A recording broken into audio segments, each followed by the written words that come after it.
Hey, what up? Good morning. Thank you guys for joining. Hope you guys are having a wonderful, wonderful day. Happy Tuesday to everybody. Good morning, good morning, good morning. Thank you, thank you, thank you. Oh my God. Okay, hold on. All right, there we go. Boom. Hey, hey, hey to everybody. Happy Tuesday to everybody. Let's see who we got in the building.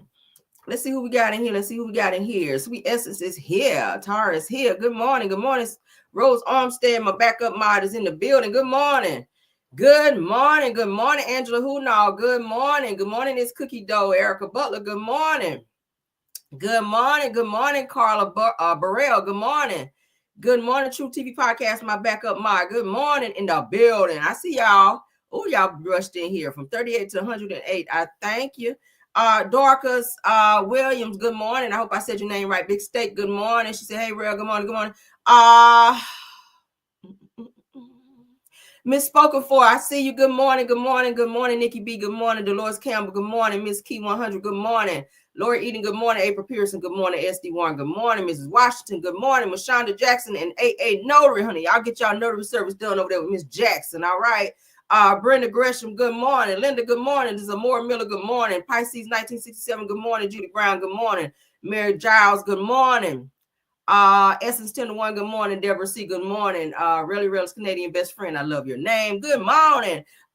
April RN Virgo, come on, RN. We need some more RNs out there. Thanks for doing that. Crafting with your flamboyant creator. Good morning. Sneaker Chick, good morning. What kind of sneakers you got over there? You got them J's on. Okay, let me get them J's up off you. Let's see, Evelyn. Evelyn, good morning. Phenomenal Black Woman, good morning. Desiree RL, good morning. Denise Slay, good morning. Patricia Barnes Graham, good morning. C. Lewis, good morning. Mary's Favorites, good morning. Hope Campbell, good morning. Good morning, good morning. It says good morning to the funniest content creator on YouTube. Hey, we'll take it. Let's see. Tamara Walls, good morning. Carla Johnson, good morning. Good morning, Delilah T. Sexy Libra, yes. Let them know, okay? Yvette Bias, good morning. Kim Yu, good morning. Glory Williams, good morning. Good morning, good morning. Jamelia Ward, good morning. Teresa Williams, good morning. All the tea in China, good morning. Henry Lee, good morning. Good morning, Kelly L. S, good morning. I'm sorry, I done messed that up. Good morning, Kelly S, good morning. Deborah Randall, good morning. Living with Purpose, good morning. Phoebe UD, good morning. Joyce McClain, good morning. Lisa's World, I see you, good morning. Living with Purpose, good morning. Good morning. Oh, y'all are here. Samara Gerard, good morning. Y'all are still coming in. Great. Hey, good morning. Charlene Matthews, good morning. Justin T, please, what up? Good morning. I see a lot of you in the building. Aries, love, I see you. Nanette West, good morning. Good morning and good morning and good morning to everyone coming in, okay? Thank you guys for stopping by. We have a show for you guys this morning, all right? Let's get into it. Let me get my stuff up, child. We got some great topics to run through. 8:50, good time, because I got something coming up. Ooh, let's get into my show, girl. All right. Let's get into it. Let's get into it. All right, we're going to dive on in, honey. Everything said in the video is alleged and, in my opinion, and is used for fair use and entertainment. All right, I see you, Leslie Salmon. I see you. Tanya Harris, I see you. Good morning. All right, good morning. Good morning. Okay. So a second student, you guys, have been arrested in the hazing incident with the young man who was unalive and punched in the chest. You guys know we talked about that. Let's spin the block on that to do our update, okay, as we always do, okay? All right, so it says the second student arrested for hazing, unaliving of Caleb Wilson. Third suspect expected to turn himself in tomorrow. So I told y'all that they said that there are more arrests coming, okay? There's a lot of people that were involved in this situation. Y'all know when they have hazings, it's not just one person. There's a group of individuals. So one by one, they're chopping them down. This says up to 10 people could face charges, and they're getting them, they're getting them one by one. Now, the first guy that they arrested, he's already bonded out, I think, on a $200,000 bond. So they're getting the rest of them in there. And thank God this young man is going to get some justice. But it's sad. It's very sad how he went out over a cause. I ain't into that shit. I told y'all, let me go to college, baby, get my education and get the hell out of there. All that other shit. No, thank you. I don't want to do it. Let's get into it, though. To arrest warrants, McCrae, Smith, and Thurman led the hazing ritual that night at this warehouse leased by Smith's father. Each had a specific number of pledges lined up to punch in the chest 4 times. Witnesses say McCrae was the one who punched Caleb Wilson, causing him to collapse and become unresponsive. The group went to check on Caleb, made the decision to change him out of his clothes and bring him to the hospital 10 to 15 minutes after he collapsed. At no point did anyone call 911. To arrest warrants. What was the point of changing his clothes? The time that you took to change his clothes could have saved his life had you got him straight to the hospital or call 911 so the paramedics could have come there and start working on him. That lets me know you changing his clothes. That let me know that you were trying to hide something. Yeah, that's what that let me know. I watch enough crime shows to know. What the fuck are you changing the person? If you punch him in the chest and he collapsed, why the fuck are you changing his clothes? Why is that a priority to change his clothes versus getting him to the damn emergency room? Or calling 911. I feel like you didn't call 911, 1, because you didn't want them to know the location and why the fuck you were there. 2, you wanted to be able to make up your story on the way to the hospital and you guys get your stories together so that in the event that there's questions that y'all can be on the same page with. Somebody fucked it up because look at y'all now. You've been arrested and they have 10 more people that's facing charges. And anybody that gave false police reports or false statements, your ass is going to be arrested as well. Okay, because that is against the law as well. So let's continue. McCrae, Smith, and Thurman led the hazing ritual that night at this warehouse leased by Smith's father. Each had a specific number of pledges lined up to punch in the chest 4 times. Witnesses say McCrae was the one who punched Caleb Wilson, causing him to collapse and become unresponsive. The group went to check on Caleb, made the decision to change him out of his clothes and bring him to the hospital 10 to 15 minutes after he collapsed. At no point did anyone call 911. 10, 15 minutes after he collapsed. You know what could have happened within 10 to 15 minutes? I really hope that they look at this in this case to say, hey, you took 10 to 15 minutes. This man could have still been here had you acted immediately in terms of getting him help, but your focus was on covering up your crime. So this man's life was taken away from him because 1, you were doing something you shouldn't have done. That's assault. I don't give a fuck if you call it hazing, whatever. You put your hands on him. He's not here anymore. His family is grieving their son because he wanted to be a part of some type of group that he could be proud of, like a brotherhood. That's what these fraternities are supposed to be about, a brotherhood. But what kind of brother punch you in the fucking chest and take your life? I mean, anybody want to pledge, and I'm not trying to deter anyone, but you gotta really think about these things. Like, what is the cause of this? What if I'm gonna be in a group? It's like being in a gang. It's like being jumped into a gang. I'm not getting ready to let somebody beat the mess out of me to be into a brotherhood. That's not brotherhood. Like, you're gonna vow to be there for me and by my side and take up for me in the event that something happens. If you let me punch you in the chest 4 times, and I'm pretty sure these were not light punches. Obviously, if he collapsed, it was a very, very hard punch. So, yeah, I really hope that they get what they deserve. Let's go ahead and read up on what it's saying. A second student allegedly connected to the hazing death of Southern University student Caleb Wilson was taken into custody in West Baton Rouge Parish, officials said. Now, according to reports, it says that Kyle Thurman was arrested for felony hazing by U.S. Marshals in Baton Rouge PD.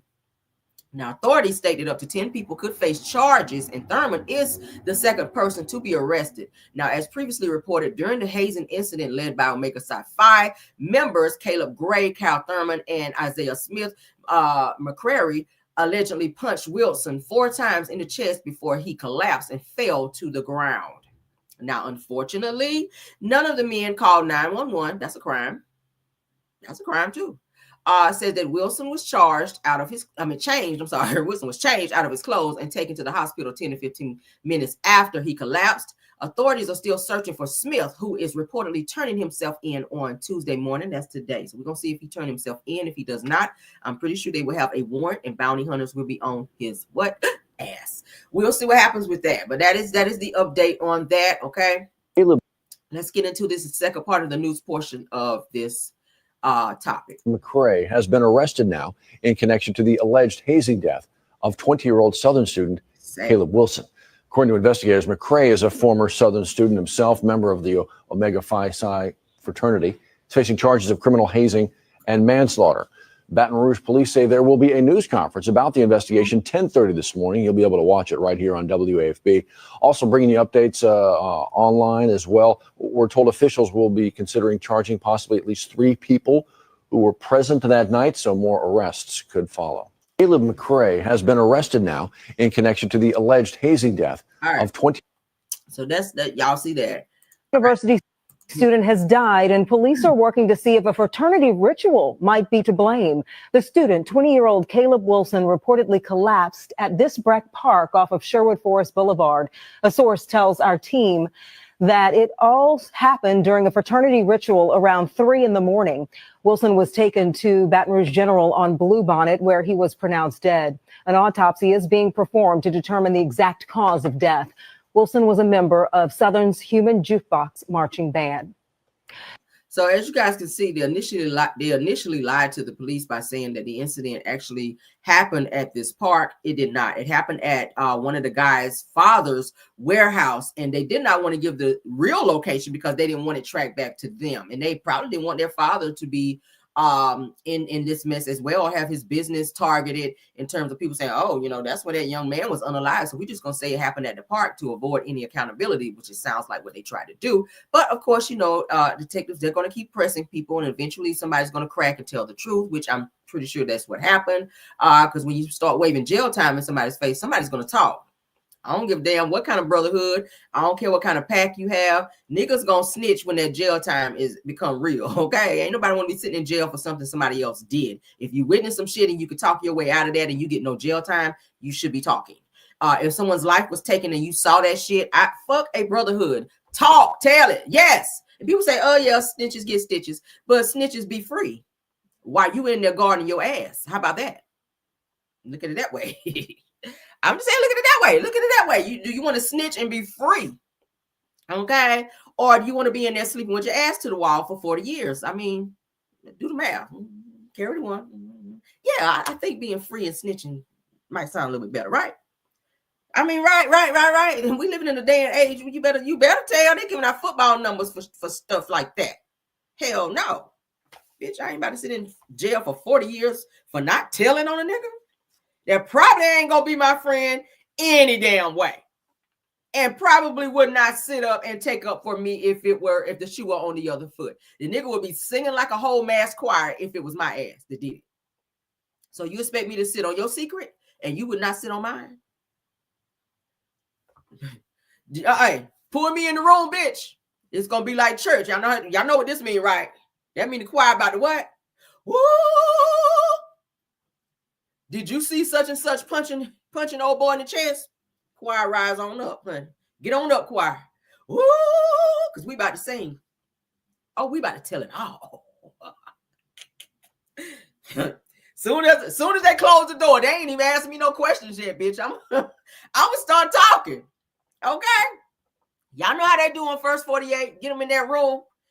They ain't even sat down. The police ain't even sat down in the chair yet. They just closed the door.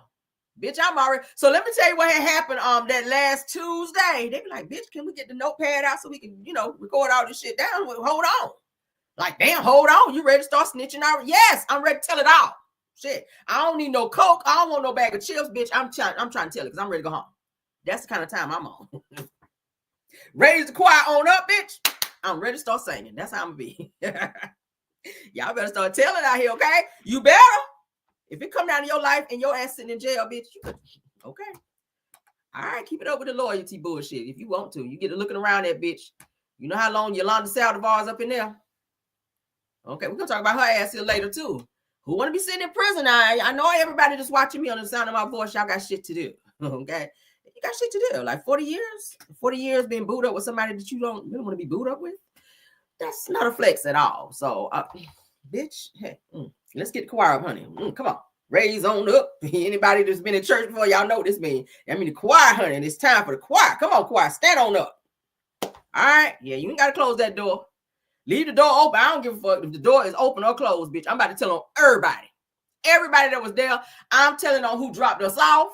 I'm telling on who closed the door. I'm telling on who punched who first. Like, yes.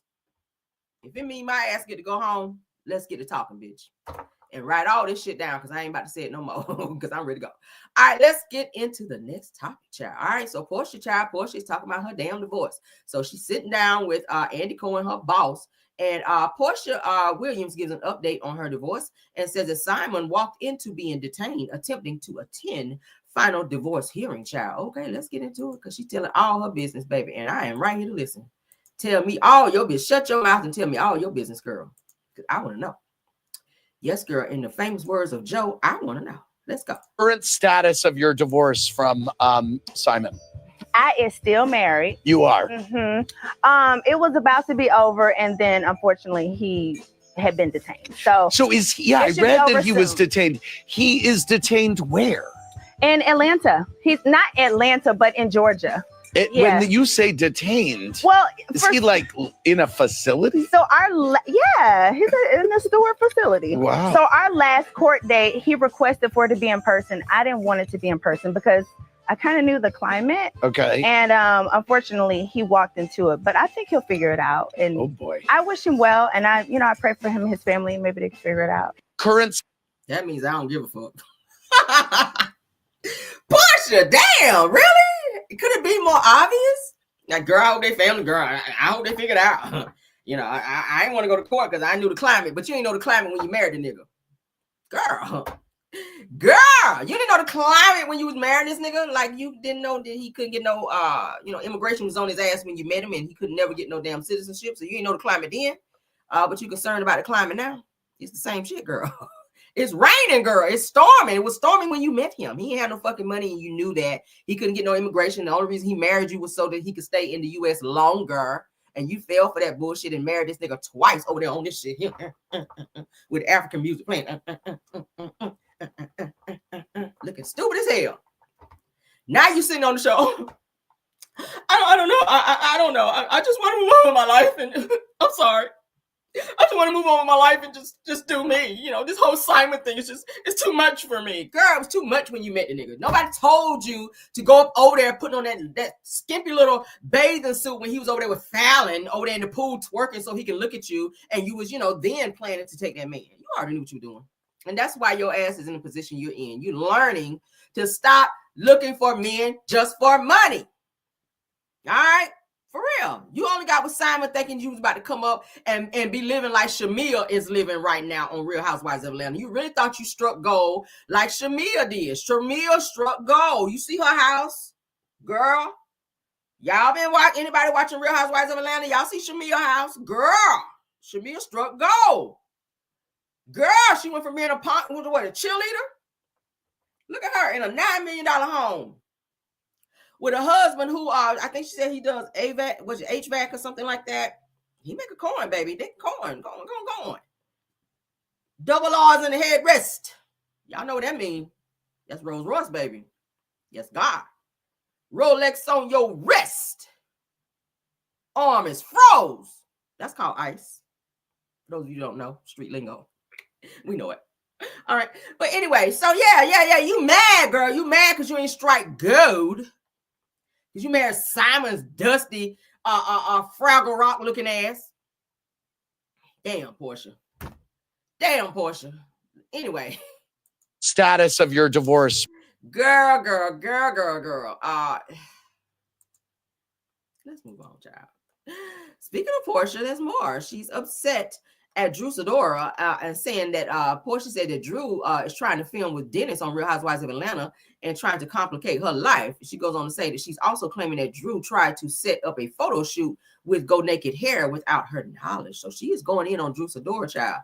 And I feel like it's all driven by jealousy of Drew working with Dennis because Porsha low-key still loves Dennis. And she, Porsha like to keep her men on a certain burner until she ready to turn the burner on. You feel me? Like, I ain't ready for you right now, but when I'm ready to get things hot and popping, then I'm gonna turn the burner on right quick. But God forbid somebody else come in and mess with you while I got you on hold. Like, girl, Dennis gonna always be in your life anyway because he's your baby daddy. Like seriously, for the rest of your life, Dennis will be in your life. You cannot control who he decides to move on with or who he does business with. And just because he's doing an album with her doesn't necessarily mean that they're in a relationship. I know there are rumors in terms of them having flirtatious moments or whatever, and there are also actual factuals of Dennis sleeping with several women on the damn cast. Like Britt Edie just came out and said that she dated Dennis and they had a little fling, a little situationship or whatever. So she know what that dick do over there too. And I know that's got to be embarrassing for Porsha to be on the same panel of somebody else to be able to tell you how your man do in bed. That would not be, I wouldn't want to be in that situation, but it is what it is. It is what it is. But hey, let's get into it. Let's get into it, girl. The hot dog man is really out here letting the hot dog just do what the hot dog do. He ain't hot dog man for nothing, obviously. Let's go, though. This phone call that you're talking about, about you told me about Dennis and all that, you've done some low down shit. Very low down. And I'm here to tell you got the wrong one. You with the wrong one. I'm so confused. As a producer here, can I break the fourth wall? Yes. All right, y'all. What did I do? All right. You know that we are all on this show together. We have our family, we have our friends, we have our own support systems. You have been trying to go behind my back and do something very dirty by asking Dennis to film with you. Oh, yes, you've been trying to get him to film. Well, he showed me the text message. I please stop. Is really sneaking around, upsetting because she's actually a friend that you care for. No, it ain't even that deep. I got pissed because the bitch was trying to film with my baby daddy on the show. I don't know how many times I got to say that. Drew never discussed with me filming with my child's father. You're wanting to film with him is complicating my life. Her sneaking around with Dennis, I could care less. What I care about is because of this whole divorce, I'm stressed as and now I got to deal with my baby daddy, girl. It's that simple. Is that bad? Because they're not together. She's a whole married woman. You really don't give a shit about what else you have going on. Wait. What? I get it. She's married, but it's her baby daddy. It looks like Dennis is serving a little more than hot dogs.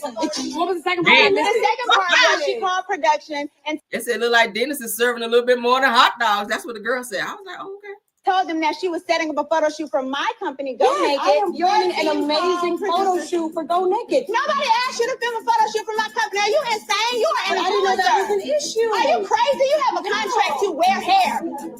I'm lost. You are an awful slimy ass bitch. You know that? No, you definitely did. Is this about Dennis or is this about the photo shoot? I mean, I think she's mad about Dennis. Since this phone call that you're talking about, about you told me about Dennis and all that, you've done some low down shit. Well, you see how she feel about Dennis. That's called love right there, girl. Don't nobody fight like that about no man unless they still love him, girl. You still got some love in your heart for Dennis, and you don't want to see nobody get close to Dennis because I feel like you are in limbo. You was crying on the show saying that you still love Simon, which is weird. And now you are going in and ready to run across there, and because y'all know that look in Porsha's eye. That look in Porsha's eye is, bitch, I'm ready to run over there and just catfight your ass right now. I'm ready to come over here and windmill on your asses. Y'all know Porsha is notorious for fighting, baby. Drew better watch out. Drew, you better watch out now because Porsha will sneak you. Okay, I'm just trying to let you know she is known for sneaking folk. You better ask Kenya Moore. She got her ass at the reunion. All right, you better ask Cynthia Bailey because she fought her ass on the show on that boat. Remember? Okay, I didn't even know Cynthia had hands. So I was like, okay, Cynthia, you look like you one up in her a little bit right here. But and then they said that she ran through the alley, according to what Nene was saying. Cynthia ran through the alley and was fighting somebody too on the show. I was like, child, what is going on with Porsha with all this damn fighting? But yeah, you might want to bow out gracefully on that one, Drew, and just let it go, child. Go on and finish your little album and leave Dennis all the way along because it ain't worth it, child. Because Porsha seemed like one of those vindictive chicks, like she don't never forget about the shit. Every time you see her, she's thinking about it. And at any given moment, she gonna grab your ass up and be ready to put your ass in a headlock. And it's gonna be a wrap from there. So I hope they get it on video. But yeah, girl. So what y'all think about that? You can put it in the sound confusion, Porsha. Right, me too. Like, girl, you and Dennis gonna go on and get back together or not? If not, then let that man do what he do. Let him spread his hot dogs, girl. Let him put his Oscar Mayer wiener where he want to. Like, why you care and whatever? Why you care where he put his Oscar Mayer wiener? My baloney has a first name, girl. I'll be messy. Why you care? If you don't want him, let that man do what he do. If Drew want to be out here, why you care? Let him, child. Girl, let Drew do what she got to do. You know, let Drew go in there and do a song, sing a song, child. Let her go in there and sing, and then let her sing on the mic. Y'all know what I mean.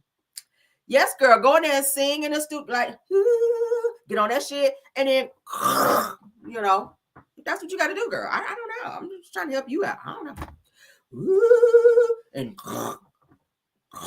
okay, you got to be on that shit. Do what you got to do. Who am I to stop you, girl? I don't know. You want stretch marks around your mouth, girl? Do what you got to do. Who am I? This girl. Just wipe your mouth when you get up. All right. Yes, honey. Whew. Do I need to pass you? Do I need to pass you a napkin in here, girl? Clean your mouth in here. All right. When you get up from like this right here, like that, just say, "Oh, I'm ready. I'm ready. Okay, I'm ready for my club." Okay. Yeah. Let me move on, child. Y'all know I'm be silly. Drew. Do what you got to do, child. I ain't mad. All right. Ain't nothing wrong with it, child. Do what you got to do out here. Child, it's a hard knock life. You're trying to get your album out, do what you do, child. Do what you got to do. All right, so let's move on. All right, so for those of you that live in the Georgia area, let's go ahead and put this out there because y'all know we like to do awareness, and baby, we got to do an awareness right quick. All right. Yes, we do. I said Caramel is crazy. Y'all know I'm crazy. Okay. Ain't nothing wrong being a little crazy. Ain't nothing wrong with being a little crazy. All right. I love being crazy. All right, so countless Georgians, all right, that's people that live in Georgia, are hit with scam texts saying that they owe Peach past toll money, okay? So people are getting text messages. I received one too, and I was like, what the fuck is this? I don't know the fucking tolls, okay? No. We don't owe no damn tolls. So there are several text messages going around telling people that they owe tolls, and if they don't pay it, then they're going to be matter of fact, I'll read the message because I got it on my damn phone right now. Let's read this bullshit. I said, what the is this? Fuck you, get my number too. Like, you know, texting me. I don't know about ish. Hold on. It was like a little threatening message too. I was like, the hell? All right, let's read this bullshit. All right, so the message says, Peach Pass final reminder. You have an outstanding toll. Your toll balance is outstanding. Yeah, it says if you fail to pay by March the 7th, you will face penalties or legal action. Now payment, and then it gives a link that you're supposed to click on, okay, in order to go to their site. Okay, and we're gonna go on and put it out there because I want everybody to know so your ass don't get caught up in the shenanigans. So then it says press reply or please reply by pressing yes, then exit the SMS, which is text message, and open it again to activate the link. It just goes into that. So pretty much it's saying that you're going to face some type of, you know, legal act. You know, they always try to throw that in a legal action. Most scammers try to do that shit to make you scared and hurry up and go and do some shit so that they can go ahead and finish scamming you. Okay. Legal action will be upon you, girl, if you don't hurry up and let me scam you. That's what it's saying. Okay. For those of you that can't, you know. But anywho, let's get into this bullshit. I get this shit down. Anyway, pay no attention to these damn pop-up ads because I'm sick of this shit. All right, so let's go ahead and read it. Oh, hold on. I want that down. I want it down. Let's see. Stop seeing this ad. Yeah. Okay, anywho and anyway. Let's move on. All right, so I'm gonna play the news portion of it so you guys can get a very clear understanding of what is really going on, because these folk are out here trying to do the absolute most. So you guys do not be out here using your credit card and whatnot and getting caught up, because as soon as you put your damn card information in there, they wipe your shit zero and then you be looking crazy. All right, half of y'all you know, I ain't gonna go there. New at 11, there's a good chance you got one. I'm talking about those scammy texts saying that you owe money for unpaid tolls or a Peach Pass. Tonight, Fox 5 went to the state toll officials to get answers about what the deal is with these texts. They say now the FBI is involved. News reporter Rob Durienzo found out more about some of these sneaky phishing tactics.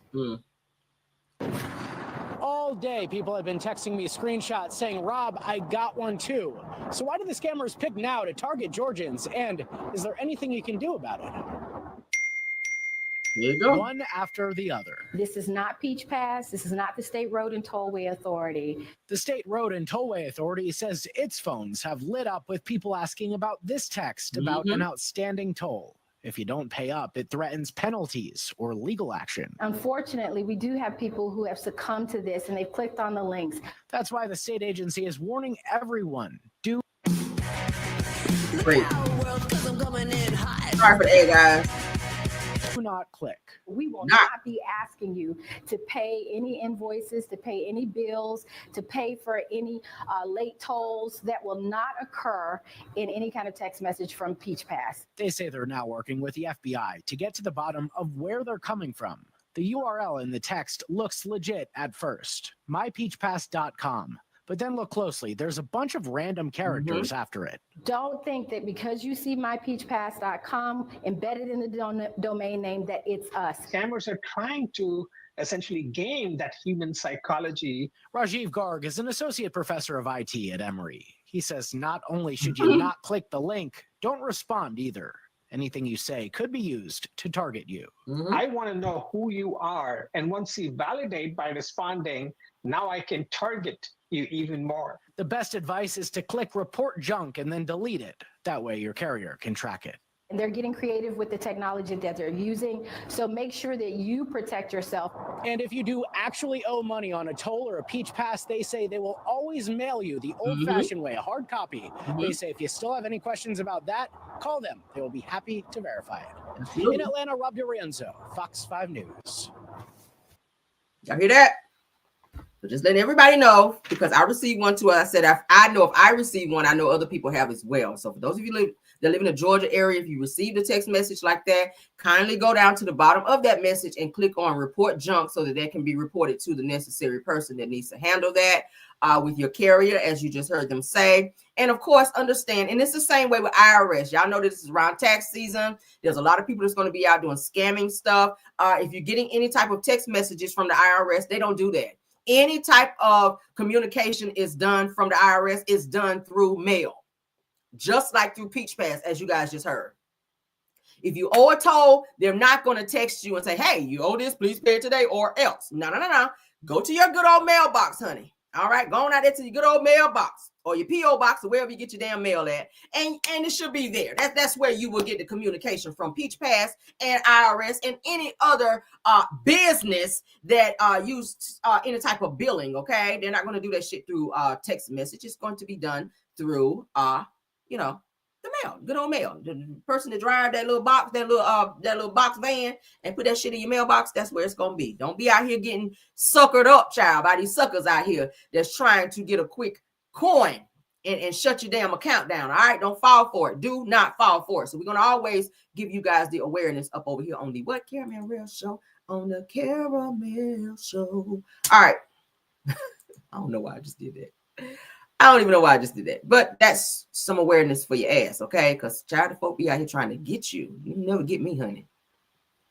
Because your girl deal in fraud. So the girl worked in fraud for a lot of years. So we know what we're doing over here, okay? I know when I see fraud, girl. I know when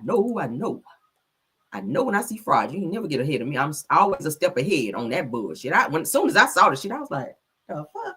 Ain't no damn Peach Pass. You better pass up off my damn name. How the fuck you get my number too? I was cussing him out. What the fuck you doing my number? All right. Okay now.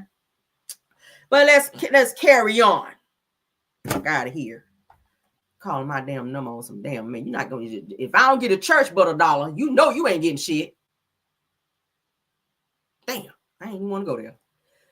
You know, I told y'all, as soon as I figure out which church is a good church, then I up the ante. But right now, you know, if I'm trying to find me a good church home out here, you don't get $1 because I ain't gonna miss $1. I don't give a fuck about $1. That ain't even 4 quarters, okay? That ain't even 4 quarters. I ain't gonna miss that shit. But you know, put a little bit of 4 quarters, put a little $1, you know, paper $1, 4 quarters. It don't matter. It's all the same. Shit, all the same. All right, when you do right, and I see that the pastor's doing what he's supposed to do. All right. And he ain't taking my good old $1 and skirting out down there to the strip club with my $1. Then, you know, I might up the ante. But in the meantime, in between time, sit on that $1 and leave me fuck alone. All right, till we figure this thing out. Let's move on. All right, so Lil Meech from somebody say, okay, jingle. I don't even know why I thought about that. Monique, I don't even know why, girl. I just did a little jingle over here on my show. But here we go. Let's get into I'm sorry. Y'all got a little cold. So let's get into our next topic, honey. Lil Meech. Now, y'all know BMF. Y'all know the show BMF. I think that's going to be no more because 50 Cent is mad at Lil Meech daddy and Big Meech and Lil Meech. So he mad at both of the Meech's child. So I don't think we're going to get another BMF, or he may, well, how you going to replace it, because the show is about them, okay? Black Mafia family. So I don't know. I think that show will be over, but right now Raising Kanan is on, and that's where my attention is. But in the meantime, in between time, the people are saying I hear that Meech the snitch girl on the compadres. So he got held up at the airport because one of his people had a Gunayana. We'll call it like that for YouTube's sake. And let's get into it. Child, I said, damn, I counted about 5 lies right there that Meech was telling. Okay, I found this on the good old the face of the book. Let's get on into it. All right. Yes, honey. Yes, honey. They said the Meech girl, the Lil Meech just tell on everybody. Okay, shout out to Entertainment Post. Let's make it big so y'all can see it. All right. Child, Meech got held up. And baby, when I tell you he is telling on everybody, let's get into it, child. Here we go, this shit. My mama, somebody. We'll do that. I'm a minor, sir. I have security guards. They left that in my bag, sir. Can I call my mama, somebody? We'll do that after. Okay. All right. Just turn around for me. Be cooperative. This is just for your safety and everybody else around you because there's guns involved. Do you have anything else on you at this point? No, I promise I don't. Okay. Just an actor, sir. I understand. Do you have a concealed weapons permit or anything like that? I don't, sir. They left that in my bag. My little brother's outside waiting for me, sir. I have security guards, sir. Okay. See how much jewelry I have on me? That's okay if you got that. The problem is bringing it into the checkpoint. Just have a seat for me. My mom's a flight attendant. Just have a seat. If what you're telling me is true, we can work things out. Okay? I'm an actor. That's why I have a big chain. Me and 50 Cent have a TV show. Oh, sir, this was one of my life. Do you have a concealed weapons permit? No, sir, but I have never. Don't say a word. Okay. Are they traveling with you? No, they're in the car, but I promise you. Okay, is there a number for them? What's his name? Omar. What's his Omar? What's the other guy's name? Mandrell, Mandrell. And those are your security? Yeah, those are my security. It's got more room than my car. Yeah, y'all see that? Baby, he was telling everything. My mama's a flight attendant, and I ate some cornbread yesterday. Like, he was just telling irrelevant shit that ain't got nothing to do with this. Nigga was scared. I get it. I had a bacon and egg and cheese on last Wednesday. I ain't do it. I want the one that was holding the pow. But anyway, yeah, my security had, you see all this jewelry I got on? Like, he was telling everything. They was like, all right, sit down right here. I'm like, damn, this nigga was scared. Damn, you know you scared when you start telling shit that ain't got nothing to do with the situation, girl. In 5th grade, I did a book report on the Marvels. But anyway, you see this chain right here? That's why my security is right here, because y'all see all this damn jewelry I got on. But yeah, my mama, she's a flight attendant for Delta. She been doing that for about 20 years and whatnot. Mm-hmm. Yeah, I don't know. I didn't do shit. Let me Leroy and them was the one that had brought the pow in here, and they told me to hold it. And I said, "Fuck you, mean? Because I'm the star over here, not you. Fuck, no, you hold it.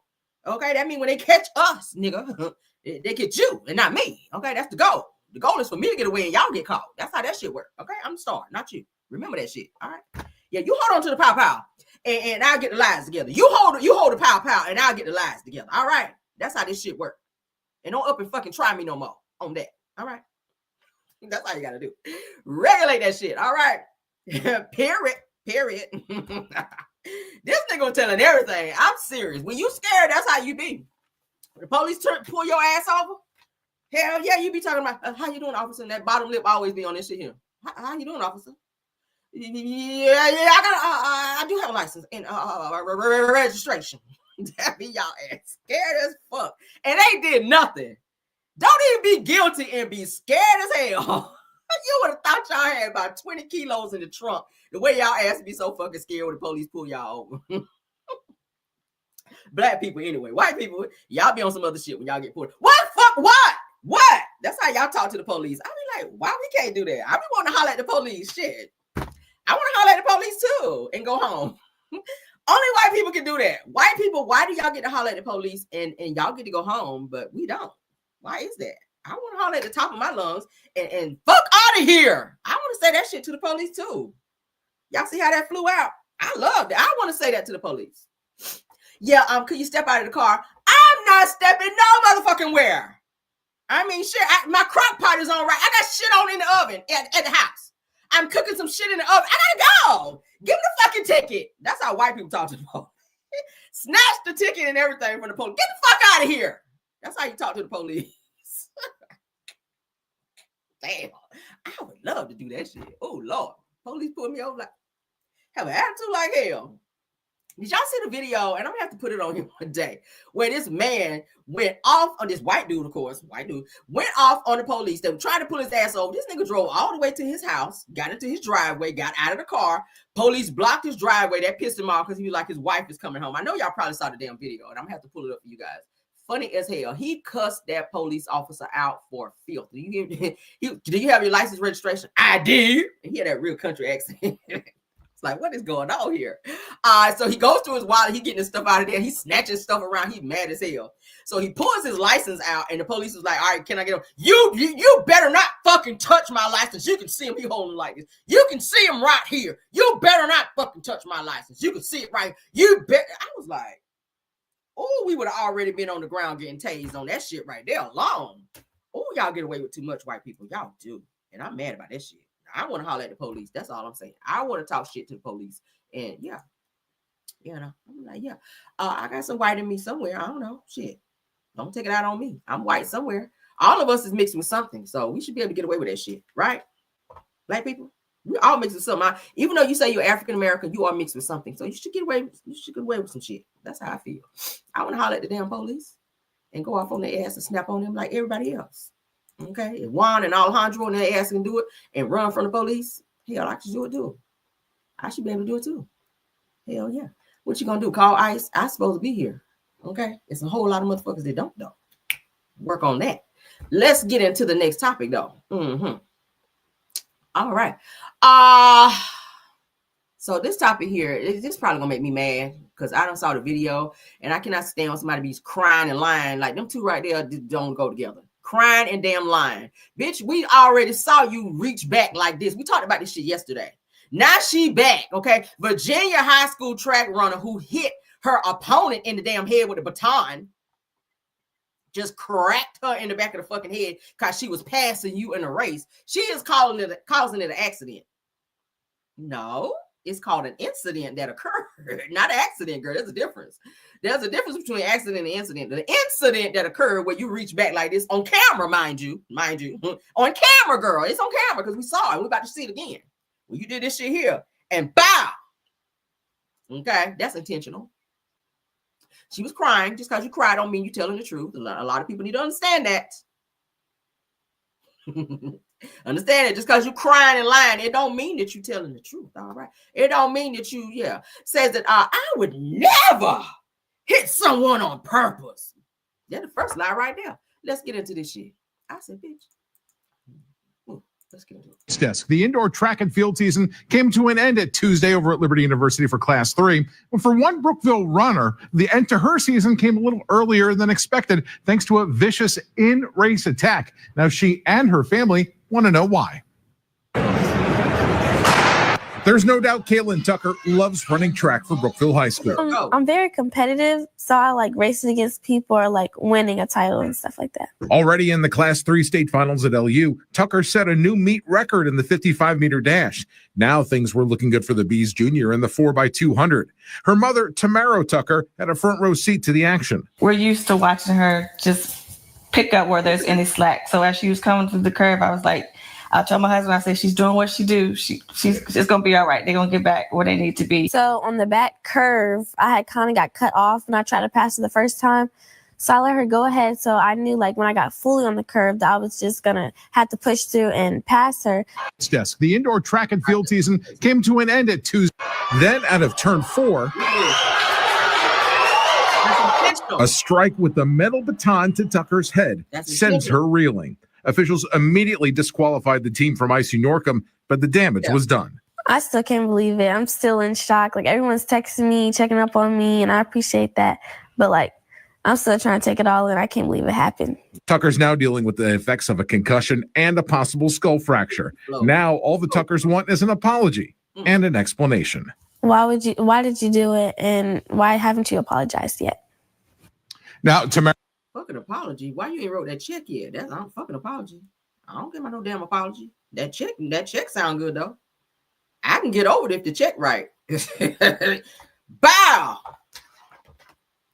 Oh, okay. All is forgiven. Oh, 150,000 or 1 million? I ain't even thought about that shit no more. Okay, that's how, see how we forgave you, girl. Fucking apology. You don't never gotta apologize, but go ahead and put that check on out there, and you know, all is forgiven, girl. I ain't even thought about that shit no more. Okay, just don't do that shit no more.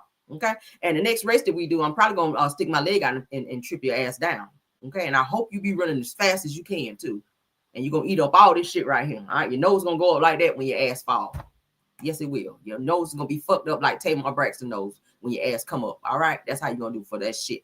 Bust me in the back of the head with that fucking baton. That's how it's gonna be, bitch. And all this shit here gonna be pink when your ass fall forward too. All this, all from here all the way up, gonna be pink when your ass fall forward. Know that. That's what I told her ass. Fuck your apology. You can keep that. You can go ahead and write that good old check though. That's what you can do. And don't think about doing that shit again. Yeah. So let's move on. Tonight, a Portsmouth family says they're telling their side of the story in reference to a shocking incident at a Virginia High School League indoor track meet that left one athlete allegedly injured after she claimed she was struck by a baton held by IC Norcom High School senior Alayla Everett. Everett spoke exclusively to 10 on Your Side's Markeisha Jackson, who brings us much more. The young athlete in question says there's more to that video than meets the eye. Everybody has feelings. So you're physically hurt, but you're not thinking of my mental, right? Alayla Everett is a decorated athlete and senior at IC Norcom High School. She would have never thought her trip to the Class 3 track and field state finals last Tuesday would take a drastic turn.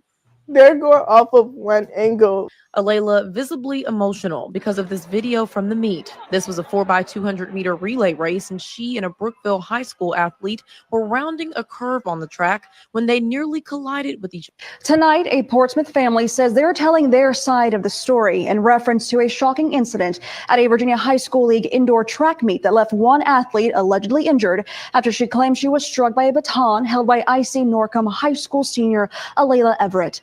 Everett spoke exclusively to 10 on Your Side's Markeisha Jackson, who brings us much more. The young athlete in question says there's more to that video than meets the eye. Everybody has feelings. So you're physically hurt, but you're not thinking of my mental, right? Alayla Everett is a Everybody's hurt. But you're not thinking about mental, right? Was you thinking about her fucking mental when you cracked her in the back of the head?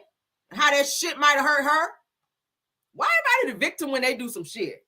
Because you were back here with it. Damn. Your mental. Her shit scrambled now. You done knocked all the fucking Sonic coins out her ass. And now your mental fucked up? Damn. She like bing, bing, bing. No more fucking rings. Thanks to your ass. Other. Okay, after a couple times hitting her, my baton got stuck behind her back like this, and it rolled up her back. I lost my balance, and when I pumped my arms again, she got hit. It appears intentional, but Alayla says it was accidental. But I know my intentions, and I would never hit somebody on purpose. I didn't have to see your first video, second video, 10 video. I know 100% that she won't do this to nobody. Her parents outraged at the backlash. The IC Norcom relay team was disqualified, a ruling that a local USA track and field official finds questionable. He says a play-by-play look shows that the Brookville athlete was running closely to Alayla. If a person comes up on the outside, they got to be a full stride ahead of me before they can cut in front of me. The other family spoke with the news station in Roanoke asking for an apology from Alayla, something she wants to give, but she says the other athlete hasn't been receptive, blocking her on social media, and instead the Everett family was served with court papers. And now we have to go Okay, after a couple times hitting her, my baton to a city Lord have mercy. 3 hours away that everybody hates our guts already. They're assuming my character, calling me ghetto, racist slurs, death threats, all of this just because of a 9-second video. VHSL says they are still reviewing the situation, and Portsmouth Public Schools says they will support whatever ruling comes from the league. Markeisha Jackson, 10 on your side. To a city. You're gonna need God on your side instead of that 10 on your side, baby, because y'all you said y'all had to move 3 hours away and they still on your ass. Ain't no way you could go. I mean, y'all can catch a good old ride up there to the moon with Gail. Y'all know Gail about to go up there in space. Y'all can catch a ride with Gail up there to go to the moon or to Mars or somewhere. That's the only way you can get away from that shit. Because unfortunately, there is a video out there of her back here with it. Bing! Okay. Dun, dun, dun, dun, dun, dun. Yeah, on that shit. Sonic rings fucking gone now, thanks to your damn daughter. And y'all sitting up here, you trying to console your wife, knowing your daughter done bing on that shit. I can't stand it. And y'all her parents. Like, take accountability. Say, hey, look, we saw the video. It does appear that she did reach back on purpose and do that shit. Like, come on. You making it worse. That's why people doing death threats, because you don't seem apologetic. And y'all still haven't done an official apology to this girl? Like, how long it take to say, I'm sorry, I'm sorry? How long does it take to say, I'm sorry? Like, how long ago this shit happened? Come on now. That's why people on y'all ass like that. And I ain't trying to tell nobody to go and harass nobody. I ain't never going to tell nobody to do that shit. But what I am saying is, don't sit up in videos and cry because of the backlash of what's happening to you after what was seen on a fucking video. Oh my God, because of a 5-second video. Yeah. And you still denying it, and it shows that you're not sorry. Even if you apologize, it tells me you're not sorry. You know why? Because you're lying in terms of the fact that you were back here with it. You drew back out of the fact that she was passing you and winning. So you said, what can I do to stop her from beating me? Bing! You knocked all the lives out her ass. But now all of a sudden, you're the victim because you crying? Fuck that. The time that you was putting all this fucking baby hair down here to your damn eyebrow, that could have been some time your ass could have been on the video saying, you know what? Sincerely, I apologize for the shit I did. Girl, them thick ass, yeah. Them baby hairs, the shit came almost all the way down here under your eye. Like, what the fuck is we doing making baby hairs bangs out of baby hair now? What is that? Y'all seen the baby hairs over here? I mean, that's a good perm. But y'all seen the baby hairs on my shit? Fuck that. Yo, I can't stand when people be doing that. Just playing victim. Let me watch this shit one more time so I can keep getting mad. Got stuck behind her back like this, and it rolled up her back. I lost my balance, and when I pumped my arms again, she got hit. It appears intense. That's like somebody saying they tripped and fell on a dick. Girl, who's doing that? How slippery was the floor, girl? Like, who is out here tripping on dicks like that? That's what that's like. Come on, hello? Anybody home, girl? Earth to, what's your name, child? Earth to the lion track runner out here. You know, I was running and I was tripping, and as I was coming down, you know, I reached back like this to grab myself, and when I was coming down, bing, I accidentally hit her in the head because I was really trying to grab the ground to break my fall and whatnot, and yeah, I just, you know, I knocked all of her fucking sonic rings out, and yeah, that's all I got. That's the shit. That's all I heard. Wah, wah, wah, wah, wah, wah, wah. Charlie Brown is the spirit of Charlie Brown is in you, girl. It is. Intentional, but Alayla says it was accidental. But I know my intentions, and I would never hit somebody on purpose. I didn't have to see your first video, second video, 10 video. I know 100% that she won't do this to nobody. Her parents outraged at the backlash. 100% what? Look at this fake shit over here. Look at the daddy.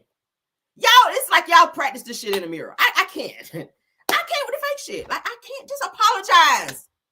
And then go on down there and take out a loan on your home and give these people a check. All right. Because your daughter assaulted them. All right. And the girl that got hit, y'all parents, fucking apology. Go on down there and file a lawsuit. Okay. And don't get Ben Crump, because you're never going to get this shit done. All right. Because we still trying to find out what the fuck happened to Shanquilla. And yeah. So back to y'all. The girl that got hit with a baton, y'all family going down there and file a fucking lawsuit against her for assault. Sue they ass. From the stash to the motherfucking keys. Get it? Yes, I sure did say it. I damn sure did. Take the edge control too, because I'm sick of this shit. Sue her for the edge control. Sue her for a good old amount of money. Yes, you will. I'm sick of this shit. Let's move on. Oh, I'm mad. I feel like she hit my ass in the back of the head. All right, let's move on, child. Let's move on now. Ooh, child. How y'all feeling? What y'all saying in here?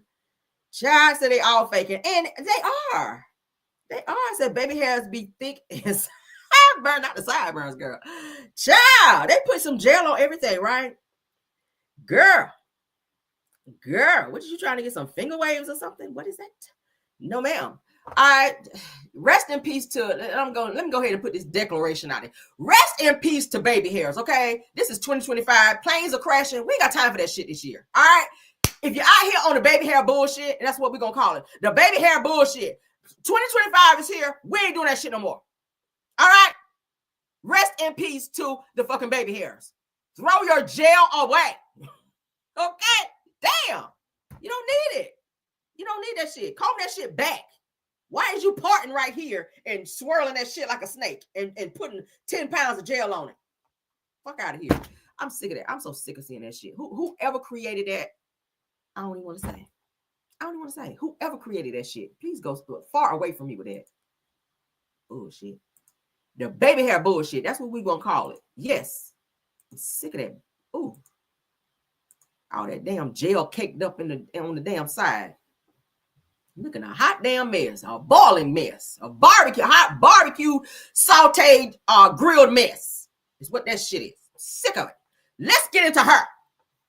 Selena Quintanilla. Her unaliver, Yolanda Saldívar, with her crazy ass. You can look at her eyes and tell the bitch is clocked out. Clocked out. Okay? Ain't no 40 hours over there for you, bitch. You are clocked the fuck out. Crazy. I knew her ass was crazy when I watched the movie. How she was so, y'all saw how she was on Selena. Selena couldn't do shit. Oh, I got it, Selena. Bitch, you just what was you, a fan club president? Sit your ass down. Sit your short ass down, Yolanda. All right, now it says that Selena Quintanilla's unalive girl, Yolanda Saldívar, who feels like a political prisoner, bitch. Okay. Prepares for her parole eligibility hearing this month. Chris Perez, which you guys know is Selena's husband, urges the board to never, ever, girl, release her ass. I agree. She should never see the light of day, bitch. Stay in prison. Selena will never be here. I'm not Mexican, but bitch, I was bitty bum bum. I was on my bitty bum bum bullshit too. How the fuck you kill unalive bitty bum bum and you think your ass should get parole? Do you know how many Mexican people are still mad at your ass for that shit? I'm mad. Every time I watch the movie, I am punching the air. I was like, I was on that shit. Yo, every time I eat a fucking burrito, I get mad when I think about Selena.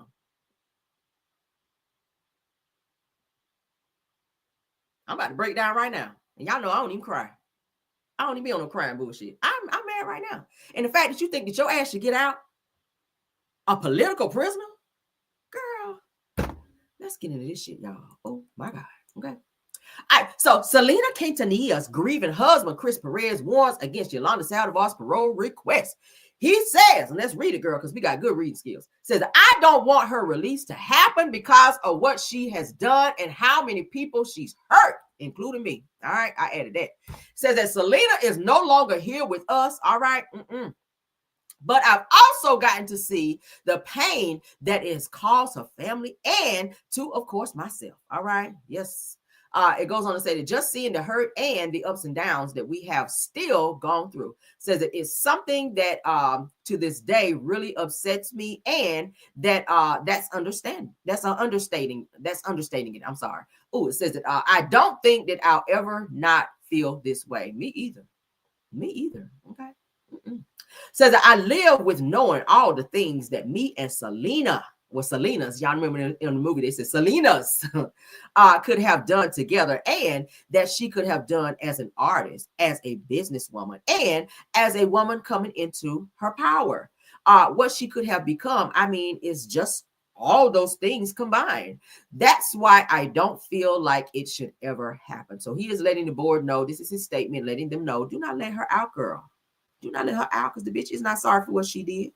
She was sitting up in that damn hotel room waiting to do what she did to Selena because she knows she stole all that fucking money from Selena. And when she went there to approach her ass about it, she did what she did, talking about something. Oh, it was an accident. Why the fuck you sitting there with a pow anyway? That's supposed to be your girl. That's your friend, the person that you protect. So why you got a pow when Selena come and see you and you lured her there for the reasons of taking her life? I really believe that because you felt like, hey, I'm gonna bring this whole shit down. If I can't be around Selena, they're gonna fire my ass. Then I'm about to bring the whole empire down. And that was her mentality. And ain't nobody gonna tell me different, allegedly, maybe, and all of that. That's how I feel. Then I had J-Lo's non-singing ass up there. I ain't gonna hold you. J-Lo did really good in the movie, okay? Jennifer Lopez did really good in the movie. I mean, looking at it, I was like, damn, is this really Selena?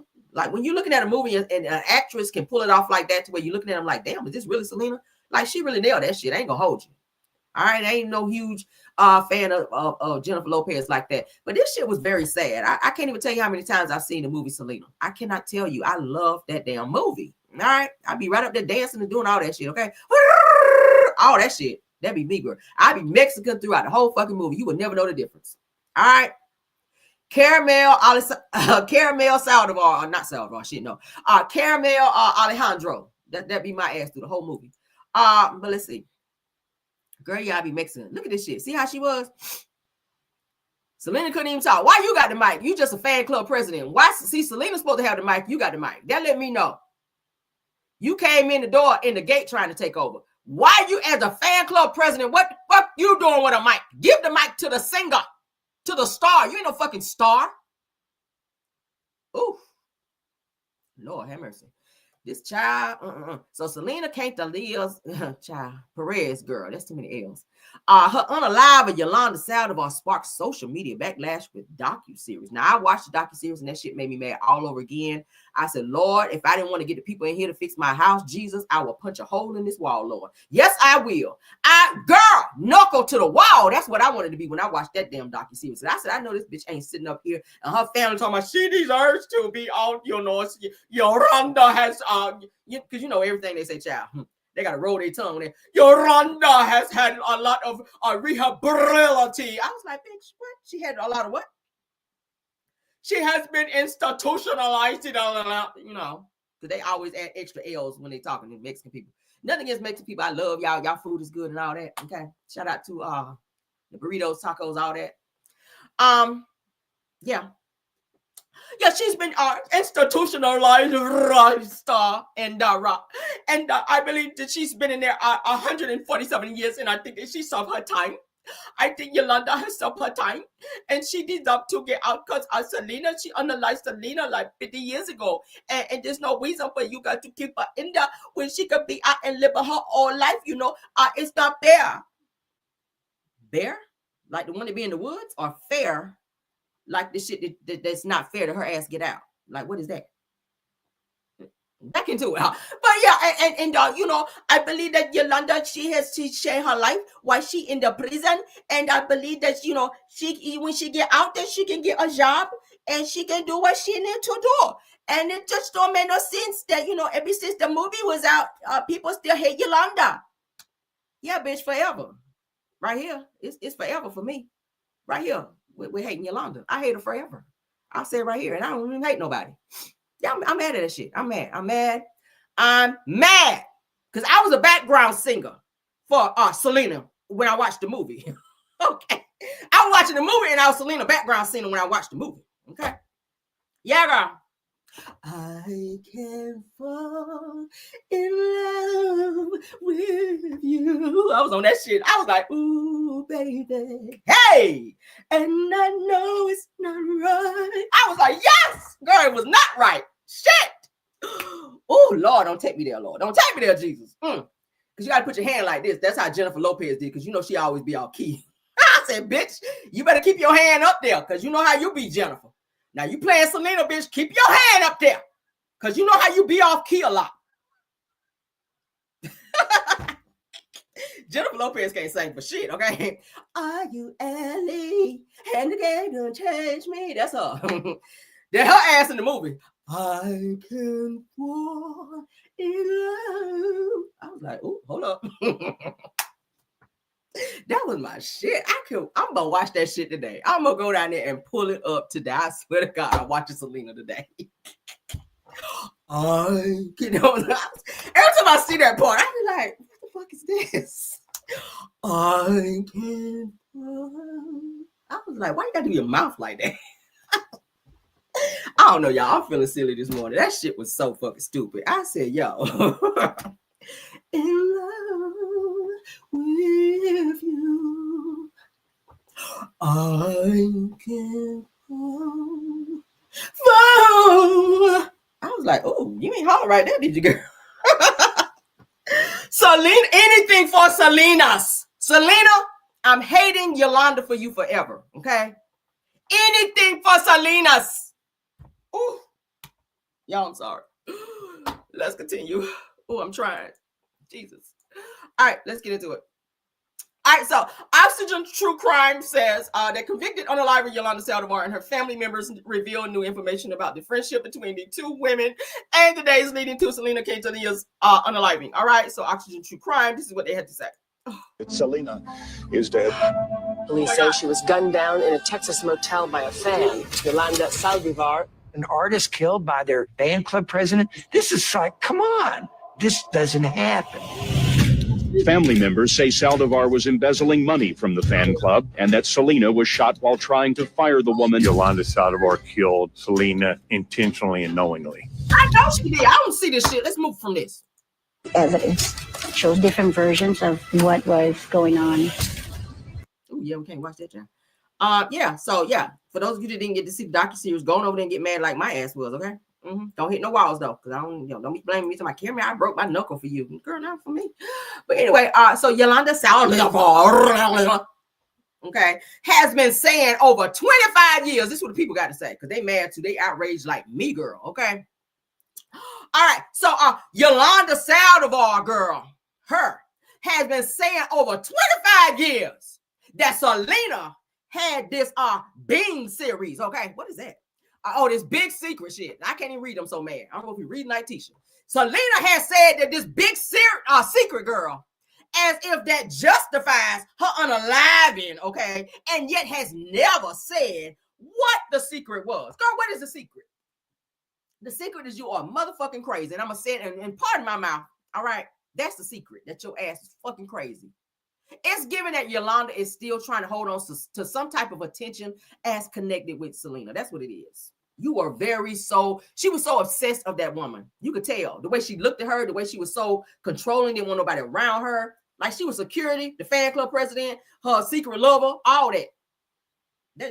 I feel like she's in love with Selena. I'm gonna go ahead and say it right here on my show.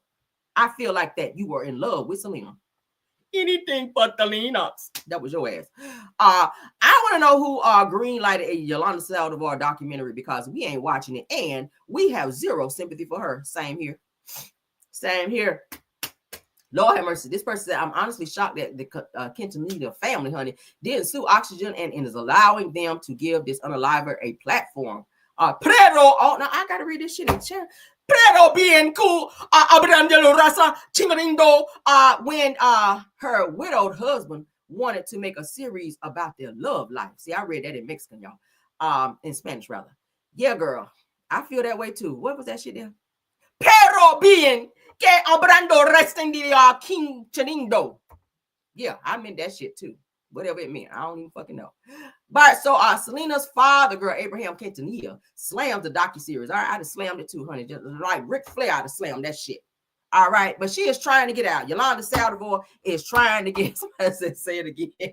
Anything but Selena's. Yes, girl. So Yolanda, girl, is trying to get out on parole. Long story short, okay? I said all that to say this, and we said a lot, didn't we? So Yolanda, girl, is trying to get out on parole. So she's up for parole again. That shit gonna get denied because the whole family gonna be there. And you know it's about 187 Quintanillas out there, bitch. They're gonna be like, no, bitch. Stay your ass in there. You already look like you're 100 years old. Stay in there another 100 years, bitch. You ain't gonna survive anyway if you get out. You know how many people in Mexico? It don't matter where you go. Everybody gonna know who the fuck you are anyway. Everybody knows who you are. Everybody's upset about Selena not being here, and it's your damn fault. So even if you do get paroled and get out, honestly, I believe that you're much safer in prison. If you get out, girl, it's up and stuck. More stuck, okay? Because they're gonna be on your ass. I ain't gonna feel no kind of way. When I turn on the news and I see that shit, I'm like, oops, what's for dinner, honey? All right, that's gonna be my energy. What's for dinner, honey? Okay. Ooh, you took Selena's out, girl. You forever hate it. Forever hate it. Let's move on, child. Anything but the Lenas. Oh, girl. Lord have mercy. Jesus. Ooh, that took me, child. Oh, it's up and stuck, baby. It's up and stuck for her ass forever. Forever. Okay. You never gonna get from under that shit. I don't care. I don't care if you get saved and join a Church of God in Christ church, baby. You still gonna be hated out here. I don't care how much you shout in church, baby. I hope somebody stick their leg out and trip you down in church. Yes, I do. And I don't never want to say that. Get on up there and get the shouting, baby, and fall right on down in the floor. And I hope you bump your head. Moving on, girl. Stephen Smith, girl, says that he is sad and Lord, he said, Lord, and reveals what LeBron James actually said to him when confronting him at the game. Girl says that Draymond Green isn't speaking to him either. Girl, you better leave Draymond alone because he known to fight you. All right, Draymond will go up top on your ass. Says that after his comments about Bronny, all right. See, you don't be talking about Bronny. All them gonna jump on your ass. Says stop effing with my son. That's what LeBron told his ass. So let's get into Stephen Smith out here, child. Talking about he's sad because he got cussed out by LeBron. As you should. You should got cussed out by a lot of people, starting with LeBron. All right, let's go. He approached me during the game. Yes, child. And he said, stop effing with my son. That's my effing son. Stop effing with my son. Stop it. I said, what? Nah, man, straight up, man to man. Real talk. Stop effing with my son. And I saw how furious he was. And I said, we can talk about it later. Nah, F that. Stop effing with my son. That's my son. That's my son. I said, all right, dog. Fine. And he walked away. That's all he said. I knew what he was talking about. I've spoken about this before. Matter of fact, I heard that not many, not all, but a few players were upset at me about that. I think one player in particular was, he approached me during the game. Sure. And he said, stop effing with my Green. Why you staring off into space like you ain't initiate this shit? Why? You got cussed out because you run your mouth too fucking much. Why you staring off into space like you a victim right now? I don't like that. LeBron cussed your ass out publicly and you and your feelings because you weren't expecting that shit when he walked up on you, standing this towel over your ass, and you looking up like this. And you got cussed out at the game, and that's what your ass get. But let's continue. Who I haven't spoken to since and has no desire to speak to me primarily because of this, I suppose. And I found out the way that I found out, which was last night on Green, who I haven't spoken to since. And you better not speak to him, okay? Because he don't talk with his mouth. He talk with his hands. Y'all know Draymond Green done got kicked out of several games, okay, for talking with his damn hands. Y'all know how Draymond Green rock. And him and LeBron, like, come on now. All right. last night at the Lakers game happened. Keep right on. Now I get, and people have said to me today that I'm looking pretty damn sad. Yeah, you should be. I'll fess up. I am. Because something like that is not something that should make any of us comfortable. I didn't anticipate it. I don't know why I didn't anticipate it. Okay. But I'm not here to blame LeBron James. All right. That wasn't a basketball player talking to me last night. That was a dad. He rolled up on me as a father. That's what he did. That was not a basketball player talking to me. We talk about LeBron James all the time. Mm-hmm. Practically everybody does. That's not what LeBron James does. So for him to confront me, obviously it was something that he was incredible. Last night at the Lakers game happened. Mm-hmm. Passionate about, put off about, and felt necessary to confront me about. And what better motivation could there be than to be protective of his son? There you go. I understand it. I respect it as a parent. I'm a father of 2 daughters. And in all honesty, I couldn't definitively tell you that if I were LeBron James, I would not have done the same thing. I would hope that I would not have. I would hope that I would have picked up the phone and called the person instead, or got arranged to see that person face to face instead, rather than walking up to me in the middle of a game. That's why he hurt, because that shit happened publicly. Now, hey, he got cussed out in private, he wouldn't even be doing this shit. It's the fact that everybody saw it and everybody talking about it. Now his ego is crushed. So the niggas up here, yeah, so probably would have done the same thing. Courtside. That was not the end of the game. That was not the beginning of the game. That was in the middle of the game that this happened. But that's what happened. Passionate about, put off about, and felt necessary to confront me about. And what better motivation could there be than to be protective of his son? Come on. I understand it. I respect it as a parent. I'm a father. That was LeBron James coming up to me, unexpectedly, I might add, to confront me about making sure that I mind what I say about his son. Can't repeat the words because they ain't suited for FCC airwaves. That means you got thoroughly cussed the fuck out. That's what that. I can't repeat the words that LeBron said to me because it's not appropriate for TV. Bitch, that means he went gutter on your ass. He went jugular on your ass, and that's what your ass get because you run your mouth too damn much. Okay, that's his son. Regardless if he's a great player or not, his son has been through some medical conditions, and the fact that he can even be on the fucking court is astounding. All right, if he never gets to be better than his father, okay. The fact that he even got a jersey on, and the fact that he's even playing for the fucking Lakers. Okay, because he's probably won't even supposed to fucking be here with the amount of medical stuff that he had going on. So he's as a father, he's saying, bitch, keep your mouth off my son. He's a walking miracle. Even if he don't play better than me, he is a miracle. But people always comparing people. I think people are expecting him to be better than LeBron. He doesn't have to be. The fact that the young man was able to turn, his medical situation around and put that jersey on and be signed to the Lakers and play under the same team that his father plays under, that alone is applaudable. I mean, come on. LeBron is doing what he's supposed to do as a parent. Keep my child name out your fucking mouth. That's what he let you know, and probably not in those words right there. Like you said, you can't mention what he said to you. And he didn't even talk to you a long time, so he was straight to the point and cussed your ass out thoroughly. And now you sitting up here with this damn Easter suit on looking fucking crazy, and that's what your ass get. He should cuss your ass out again, so you'll know not to do that shit no more. Go off. That's what he was doing. Go off. I thought long and hard about this. You should. Over the last few hours, because I had no intentions, Molly, of talking about this at all. Yeah. And the reason why is because it was a one-on-one, I wouldn't say a conversation, but it was a one-on-one confrontation. But then I wake up and everybody from ESPN and my agent and everybody else were sending me that this thing had gone viral. And so ultimately it was unavoidable. And that is why I have to discuss it now. Nigga look like he going to a Purple Rain concert with that damn suit on. I'm like, yo, shut up, boy. That wasn't a basketball player confronting me.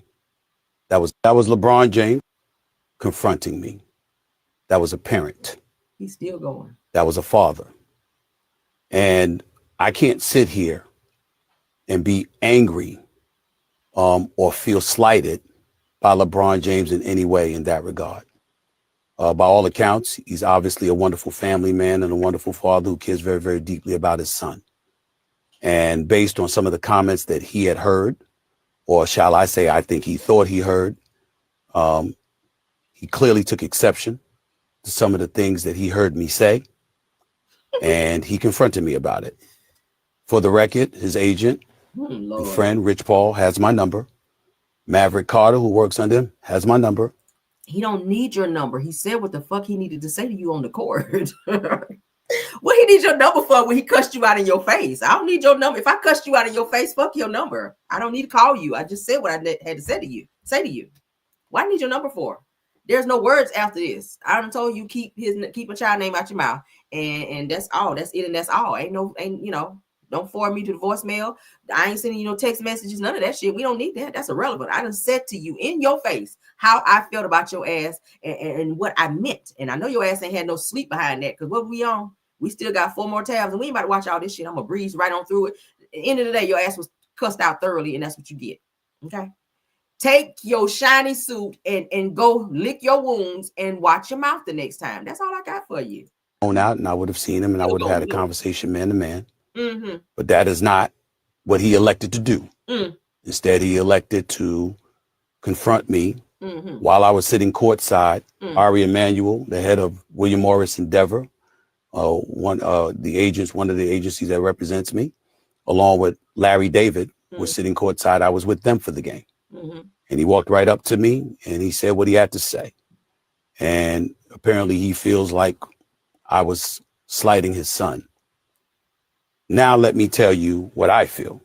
Okay, get cussed out again. See? Now let me tell you how I feel. Here we go. You're gonna get part 2, and then Draymond gonna bust out on your ass. And then I'm gonna be right back here doing an update. While your ass sitting up there talking, covering one eye, where Draymond done tore off in your ass, cause you up here talking about what you gotta say now. Okay, it don't matter now. LeBron done cuss your ass out. Now Draymond ain't talking shit. That means Draymond mad at your ass. So when he tear off in your ass and you sitting up here on the next video, covering that one eye, peeping from behind that hand, where Draymond done damn tore your eyeball out because your ass over there talking shit. All right, let's hear it. Draymond, please, if you see this video, all right, he talking shit again.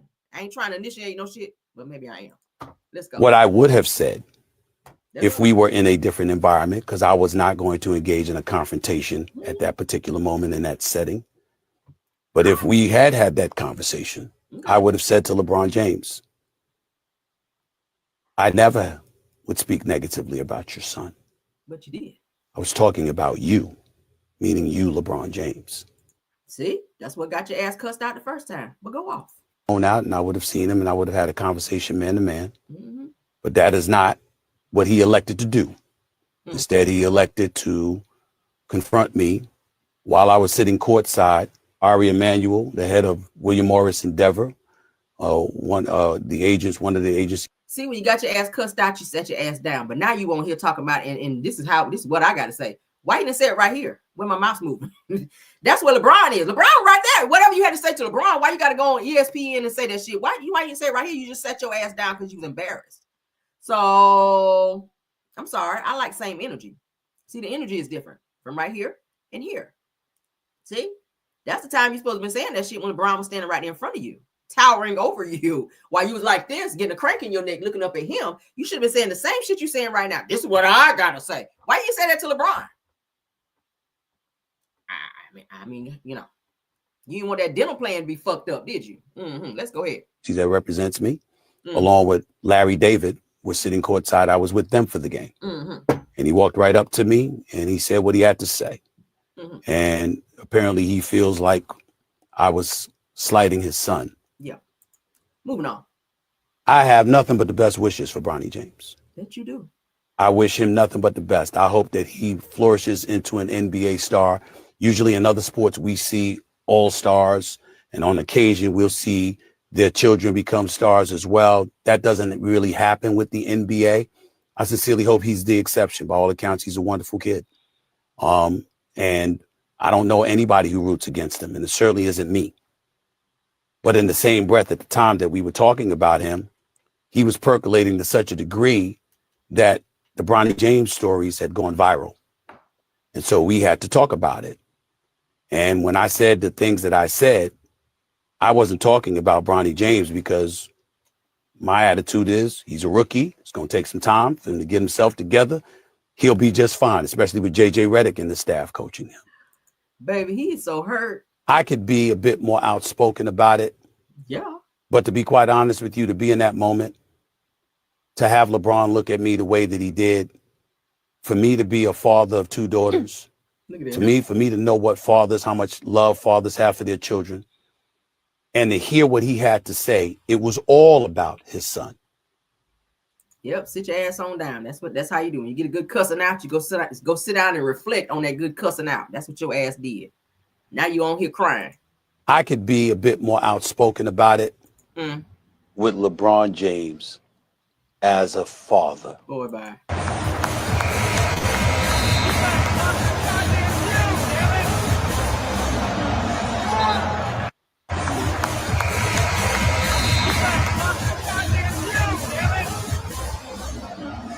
lucky your sonic rings didn't go flying. That's what you're lucky for. You're lucky your sonic rings. LeBron didn't want to come up off that dime. You lucky your damn sonic rings didn't come flying up out of there. Because that's how they do out there. They don't give a fuck about that. They'll go ahead and take that little charge, that little, they'll go and take that little slap on the hand. Because LeBron got money, honey. LeBron, I don't give a fuck about that. All right. All you gonna do is sue him.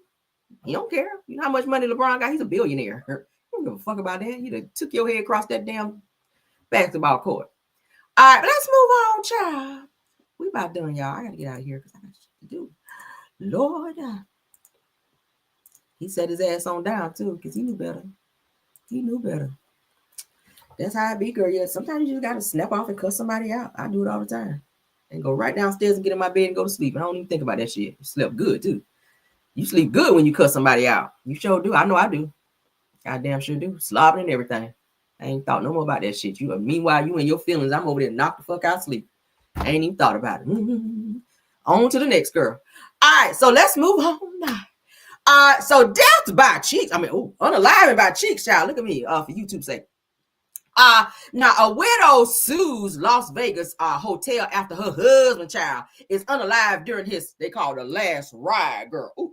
With an alleged prostitute with a P, girl, and says that the hotel shouldn't allow the SEX workers to roam free. Well, where else they gonna roam, girl? Okay, don't be mad at the SEX workers. Be mad at your husband for out here messing with them. Oh, hold up now. What was that? The lady of the night is what they call her, girl. Damn. Oh, child. So y'all went to Vegas, honey, and she done threw her leg over your husband, and girl, he ain't here no more. Child. What kind of ride was that? Child. All right, so you should have told him to take a B12, girl, so he could still be here, because whatever she put on his ass up in there. Oh, child, let's get into it though. So in the most Vegas way possible, Jennifer Jacoby, girl, is suing the Venetian Hotel after her husband, Jeffrey Jacoby, quite literally tapped out during a session with an alleged prostitute, girl. Now, according to the lawsuit, Jeffrey linked up with the lady of the night, girl, emphasis on the night, for what he thought would be a night to remember. And it sure was. But instead, it turned into his final farewell due to a fentanyl overdose, Jesus. Girl. Now, in the lawsuit, it claims that the hotel was basically running a bring your own bitch operation. It says bring your own babe. I said, but anyway, letting the prostitutes, girl, roam free like customer service representatives in a casino lobby. Girl, I ain't never heard of no prostitute being called a customer service. Well, they are serving customers though. So I guess they are customer service agents out here. Yeah, that's a good way to look at it, right? A prostitute can be a customer service agent. Okay. Hello, what can I do for you? Yeah. Okay. Yeah, I'm gonna put you on hold, but I'm gonna be holding something else. We'll get back to it. So Jennifer, girl, argues that if the hotel had done its job in cracking down on such activities, girl, that her husband wouldn't have been lured into The Last Dance, girl. Not The Last Dance. That was a good movie too. Now, instead, Jeffrey went out in a way that would make even Hugh Hefner shake his head, girl. Ooh, not Hugh Hefner. Now says that meanwhile, however, in my Kimmy voice, Vegas locals are torn, girl. Some are asking, aren't there worse ways to go? See, y'all ain't got no heart. Vegas police officers don't give a fuck. They done seen this shit so many times. They're like, girl, it's plenty of other ways to go. Not a prostitute, girl. Said that while others are wondering if the hotel's marketing team is now considering adding heart-stopping entertainment to its amenities, Jesus. Now it said that Jeff Child was seen withdrawing $1,000, girl, before his 8-minute room session. Ooh, that's all he was in there for 8 minutes, girl. With the woman said that she ended up leaving the room, but never emerged. But he never emerged, girl. So he stayed. That means he stayed in there, girl. She came in and got that $1,000 and sashayed her ass up out of there. On to the next girl. Says that as for Jennifer, she's demanding damages, girl. Possibly for emotional distress, or maybe just for the embarrassment of explaining how her husband's last check-in, Lord, turned into a permanent checkout, Lord. Yes, it was, Jesus. Hold on, Lord. Oh, Lord, that touched me right there in my spirit, Jesus. Lord, he checked into room 112, Lord. And he ain't come out, Jesus. No, he didn't. After he took that $1,000 out of her account, Lord. Lord, he paid that girl, Jennifer, Lord, that $1,000. And she went in there and gave him the best 8 minutes of his life, Lord, and he ain't never come up out of there. He ain't emerged, Lord. They said emerged. He ain't emerged up out of there, Jesus. No, he didn't. Ooh, child. Lord. And the wife was with her ear to the door, Lord. She had her ear on the door like this, Lord. And all she could hear was, oh, yeah, oh, yeah, oh, yeah. And then it got silent, Lord. And Lord, she heard her counting out the money and put it on the dresser, Jesus. And Lord, she got her drawers on and put her clothes on, Jesus, and grabbed that money up off the dresser, and she emerged up out of there, Lord. But he didn't.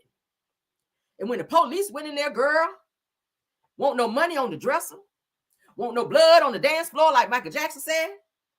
Her husband was still in the bed, Lord. But he won't laying there waiting on her because somebody was already in there, Lord. It was a first 48 scene, Jesus, after the prostitute girl, a.k.a. the customer service agent, Lord, came up out of there. Lord, Lord, Lord, Lord, Lord, Lord, Lord, Lord. I don't know. Is it real? The chat is on fire. Let me get back into character. Lord, Lord, Lord. Lord, the man that called 777-9311. And she came in there and took that $1,000, Lord. Ooh, Lord, she gave him that Anita Baker kind of love, Lord, the best that she had. He ain't here. How do I? Ooh, Lord, let's send you on up there, girl, because you gone. Let's send you on up there, honey. Say goodbye. Go on up there. Going up yonder, girl. You up yonder. Baby, she sent you up yonder. I don't know what she did to you in that room. Ooh, baby. But Karen right here, baby, you whatever she did, you ain't do it. Because he ain't here no more. That's all I know. That's what I do know. But on a lighter note, ooh, Jesus, honey, the Lord welcomed you in, and you went up there happy. You went on up there happy. You passed away happy. That's all we know, and that's all that matters. All right, it cost you $1,000, and I hope you got you. Well, you did get your money's worth because you ain't here. But let's get off this, because child, I'm about to start crying again. Lord, why am I so emotional? I'm on my Carl Thomas today, y'all. I'm emotional today. Oh, Jesus, got me over here, Carl Thomas. All right. Let's move on, child. Lord, I'm sorry, Katie Mae. I'm sorry your husband, Katie Mae, went in and got that $1,000 and then took y'all bill money and then spent it on Rebecca over here, girl. And she done got y'all money and went on to the next, girl. Ooh, prayers for y'all family, Lord. I know it's got to be hard, girl. Lord, Willie Watkins got the body, Jesus. Willie Watkins done got the body, Lord. Phaedra is down there putting makeup on your husband, girl, down there, Willie Watkins. Because he done, ooh, child. Hold on, y'all. All right. Ooh, child. Let's get on to this next topic, Jesus. Because, child, ooh, Lord. Ooh, that sent me, girl. That sent me right on out of here. Girl. All right, so Black Lives Matters, girl, is getting removed. Why? These racist bastards out here. Let's go ahead and talk about it. Black Lives Matters, Lord, is getting removed. Now, they said the crews begin removing the Black Lives Matter Plaza near the White House. Now, when we hear the White House, we already know who's behind this shit. No other than in my Shamar voice, Trunk. Trunk. The P is silent, okay? Y'all know that's how Shamar said. Shamar said Donald Trump is behind this shit. Donald Trump, President Trump is behind this, okay? Let's get into it, child. Lord. Let me show you. We've just watched hours of a jackhammer tearing up some bollards that lined the street. They had lights on them. This is where the word matter was. The next block, lives, and the next block, black. So these crews are out here actually tearing up. How much y'all want to bet they started with the word black? They're taking up the Black Lives Matter. I'm pretty sure they started with the word black. They want to help them get that up first. Let's continue. The bollards to begin tearing the entire street up. It says it's going to take them days to do this because of the amount of work, but they're ultimately going to return this entire 16th Street back to just a paving torn up. Let me show you. We've just watched hours of a jackhammer tearing up some bollards that lined the street. They had lights on them. This is where the word matter was. The next block, lives, and the next block, black. So these crews are out here actually. And the next block is black. I'm pretty sure they started with black. I'm pretty sure black was out of there first. Okay, they was on that shit. Y'all know that thing that you like. They was hurry up getting that black up out there, girl. Then everybody know, girl, we want that shit up first. Then we move to the next block. All right. Matters black first, and then we get to the lives, and then matter. Okay, that's how black. Get that black up out of there first. On that shit first. Get that shit up, and then yeah. Oh, that's some racist bullshit. I know Trump behind that. Y'all see that? Said the mayor Bowser released the following statement, child, on the evolution of Black Lives Matter, girl. All right, so we have long considered Black Lives Matter Plaza evolution, and the Plaza will be part of DC's America 250 mural project, where we will invite students and artists to create new mural across all 8 wards, child. Said that the mural inspired millions of people and helped our city through a very painful period. But now we can't afford to be distracted by the meaningless congressional interference, Lord. I know that's right. Now, the devastating impacts of the federal job cuts must be our number one concern. Now, our focus is on economic growth and public safety and supporting our residents affected by these cuts. Yes, God. Okay, so that's what had happened with that. All right, let's go back, child. Because these people out here is serious. Tearing up the bollards to begin tearing the entire street up. It's just going to take them days to do this because of the amount of work, but they're ultimately going to return this entire 16th Street back to just a paving torn up. Let me show you. Yeah. So they turning it back into just a regular schmegler road. They taking up the Black Lives Matter off the road. And why? What is that bothering? What is that bothering? Black Lives Matters is why R. Kelly's ass is in jail right the fuck now. Black Lives Matters is why R. Diddy's ass is in jail. And a whole lot of people's ass gonna be locked up too. Black Lives Matters, like, for real, leave that shit down there. Like, I don't understand why this is so important. I think Trump is worrying about things that really, really don't matter. The things that he really needs to address, I think that he is just putting that on the back burner. And the more minor situations, I feel like he's putting that on the front burner and making it more a priority. And it's really not that serious. Who gives a fuck that Black Lives Matter is on the fucking ground? We got people out here that's getting laid off in droves and thousands of people without fucking jobs. And you worry about a Black Lives Matter painted on the fucking ground? That still ain't stopping the movement because you take the shit up.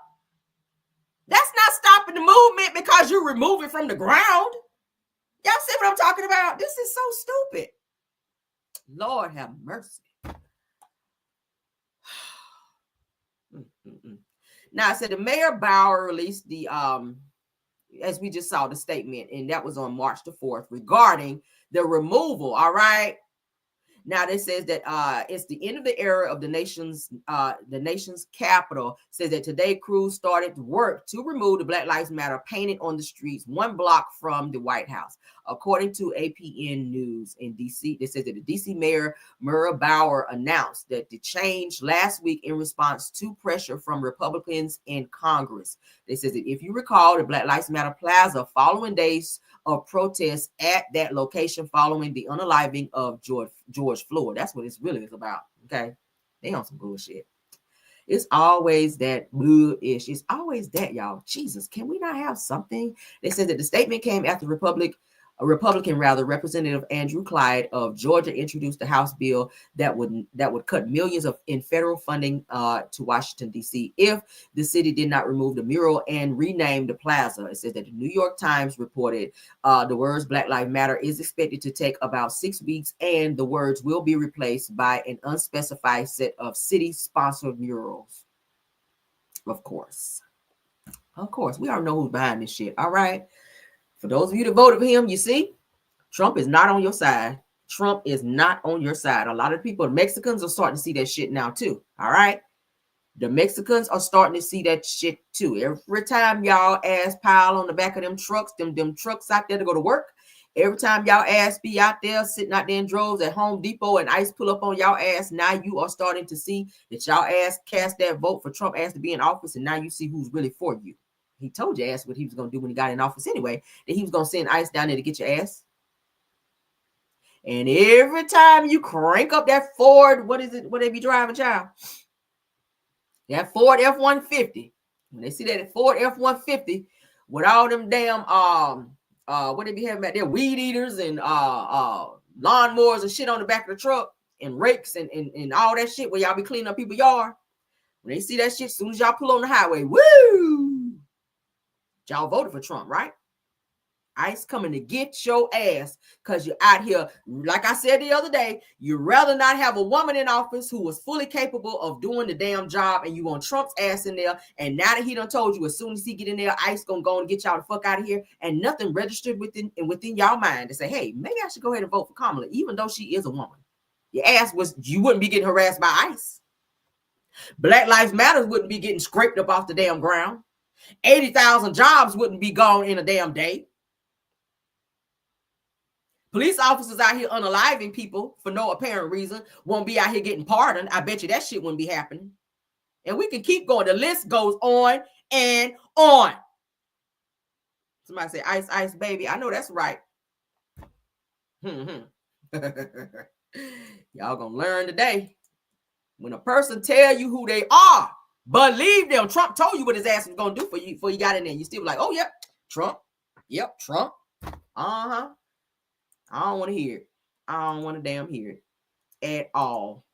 Keep me out the group chat because your ass is already new. Let's get into it, honey. What time is it? All right, let's go because I'm going to be on half a day type time today, so I can play a little bit today. All right. So, Raleigh Bishop, honey, Raleigh, North Carolina, as in Raleigh, North Carolina. All right. The bishop addresses critics and says that Leandria Johnson, gospel artist, all right, does not need to be invited to like church functions or to sing or whatever until she gets delivered, okay? Because y'all know how the church be feeling about that girl. Y'all know a lot of these gospel artists go around like Kim Burrell child, be out here talking shit and go and get the church's money. When she go and sing, she gonna cuss the church people out first, then she gonna take their money. Because y'all know that's how she is. Little gospel thug. That's what I call her. With her 867 run singing ass.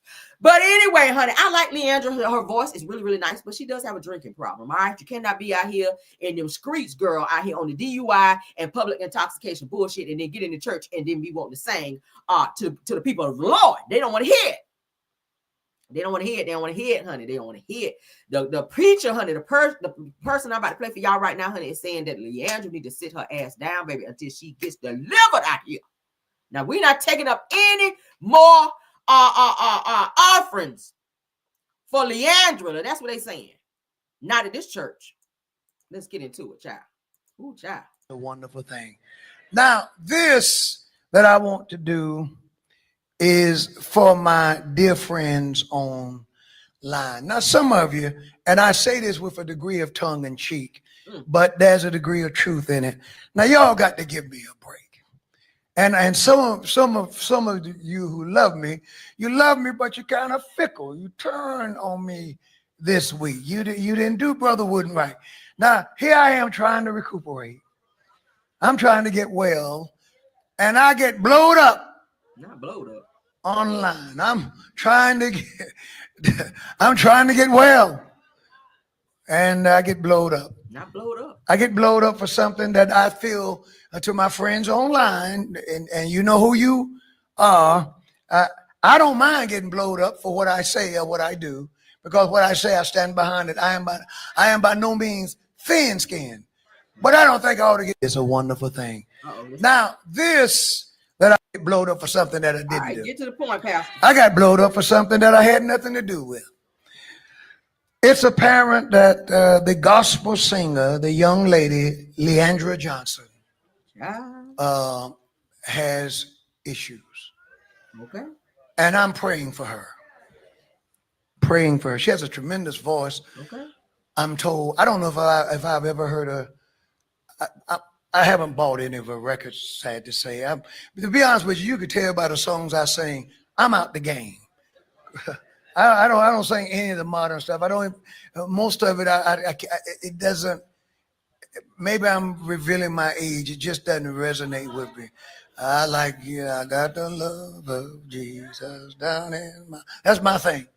But anyway, this young lady and I are on a program together. Put the program on. You're already blowed up for something that I didn't do. Right. Now, the thing says in big letters, Greater Triangle District Conference. I am not the superintendent of the Greater Triangle District. I am, however, the bishop of the jurisdiction, but each superintendent plans their own district conference. And I had not even seen the flyer, And some people came after Brother Wooden and wanted to know how could I be on a flyer with Leandria Johnson. He preaches against LGBTQ, but he's on this flyer. Interesting. Now, why would you say that? I have, and I'm blessed to have it, a standing invitation every year to serve, to be a part of the Greater Triangle District. The superintendent is Superintendent Wilbur Nichols, and I am grateful for the invite. And I've been preaching his district conference ever since he now established it. But he's the one who determines all of the guests. I didn't know who else was on it. And so you all give me a break. I was a guest, and I thank God because of my getting my strength back. Thank God for my first assistant, Dr. Christopher Stone. He actually preached it. It was a tremendous service. The Lord moved in a mighty way. And we need to pray for Sister Johnson. And my personal opinion is, and I talked with Dr. Nichols about it, Superintendent Nichols about it, in addition to praying for her, until she gets delivered, and she doesn't need invitations. She needs to be delivered. She needs to be delivered. Christ died for her. Christ wants to use her, but you don't want to be singing. Established it in the church conference. If you got arrested for public toxification, being drunk in public. I like how I cleaned that up. Just a few days ago. And when, to his credit, when Superintendent Nichols invited her, he had no idea that that would happen again. So give me a break. And y'all give me a big hand. In the church conference. What y'all think? I think I need to start working out on tomorrow. I'm just grateful. And so y'all know that's how she performed. She's a great singer. I love her singing. But she does have a problem. She needs some help. She do be cussing people out a lot too. I saw y'all put it in the chat. She really do. I used to watch her reality show. She was a hot mess on it. She's a chain smoker. And I'm like, girl, with a voice like yours, why are you smoking? But she's a chain smoker, them damn cigarettes, honey. She do be drinking a lot. And she do be cussing folk out a lot. And that's just not a good look if you're going to be a woman of the cloth and going from church to church and church functions, representing God. Like that, it just doesn't look well. It's given that she has a gift, what they call in church, a gift without repentance. Okay, that's what it gives. She's an awesome artist. She's a great singer. Okay, when you hear her sing, she just have, every time I hear her sing, I'm like, oh, y'all know how when you hear somebody sing, you be like, oh, Jesus, just make your skin just be like, because she just be tearing it up. I be like, girl. I mean, baby, I've never heard nobody just like growl on a mic like that. And baby, she just has that voice that can move you where you can feel what she's saying. I like singing like that. I told you, I grew up Church of God in Christ. I got family members that blow like that. When we sing. Baby, you get up there and I'm talking about sing down. I love that kind of singing, baby. She has that. You can tell she got it. Everybody knows that she came from Sunday Best, okay? She got up there, baby, and people looked at her like, who is this person? Because she looked very homeless when she got up there. But baby, when she opened her mouth, y'all was like, ooh, who is this person? And she was able to just like skyrocket from there. And she became this person that everyone, grew to love. But of course, she had some things happening in her life that caused her to maybe turn to alcohol and maybe some other things. I don't know, allegedly. And it was not a good look. And people started to take note of that. And I remember there was a huge controversy a little bit back where y'all know Pastor Marvin Winans from the Winans family was letting her know there was some type of huge conference coming up and her name was on the program to perform. And they actually removed her because there was a video out there where she was like going off with motherfucker this, motherfucker that. It was like, ooh, yeah, no. We don't want you on the conference. We don't want you singing and carrying on. So they removed her. And she was mad about that because she's supposed to get a bag from that. Okay, she's a gospel artist, and that's how she make her money, going to different conferences and different, appearances and stuff like that, singing and performing. So they took her off this conference where she was supposed to get a lot of money. She was mad, and she even was like, I don't give a fuck, like, fuck Marvin Wine. Like, she was on that. I was like, Leandria, girl, like, you can't say that. That's Marvin Winans. People love him. Like, people respect him in the, in the church, community. Like, you just can't just be like F Marvin Winans. Like, that don't fly good, baby. You don't want to get yourself banned from being able to be singing in churches and stuff. But, she is on her second public intoxication situation. And she did go to rehab, but obviously I don't think that helped because she's still she's still dealing with that issue. So this pastor is pretty much saying, hey, we think that she needs to be taken off of programs until she's fully delivered, because it's an embarrassment to the church for people like that to have this going on outside of, and then you come in and then you're just like trying to minister to people, because it's giving that you're living two double lives. And they don't like that. The church don't like that. Because people are already, the most judgmental people are in church. I promise you. If you ever want to go to church and be judged, that's where you go. The most judgmental people, you will find them in church. People from the streets don't really judge you as much as people in the church. They hold you at a different standard versus people outside of church. So I feel like Leandria is dealing with some personal issues, and I feel like she do need to clean it up a bit if you want to represent the church figure. Okay, if you want to go around and be this gospel artist, you got to clean it up a bit. Don't be out here cussing people out. Don't be publicly drinking and being drunk and going off acting like people of the world. Be in the world but not of the world. That's how they tell you to be. So you got to switch it up. You got to clean it up some if you want to be seen as this gospel daughter that just be out here slaying people with your voice, because she has a gift. She does. She has a very, very nice gift, but she got to stop these antics that she be giving out here, because she do have a very slick mouth and she can cuss real good, because I heard her.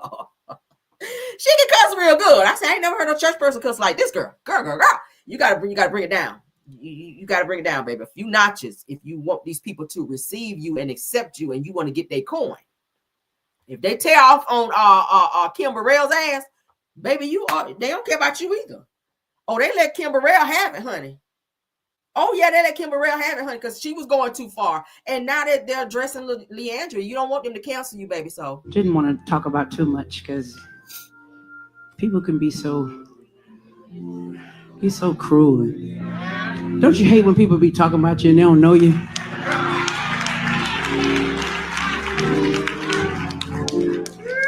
That's how my church at home be when you talking and they have the music playing. I'm like, yeah, sing, girl, sing, come on, sing now.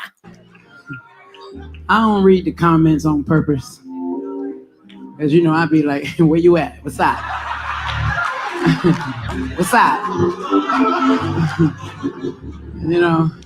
My daughter be like, Ma. But like I told somebody, I said, I don't purposely go out here and try to sabotage my career.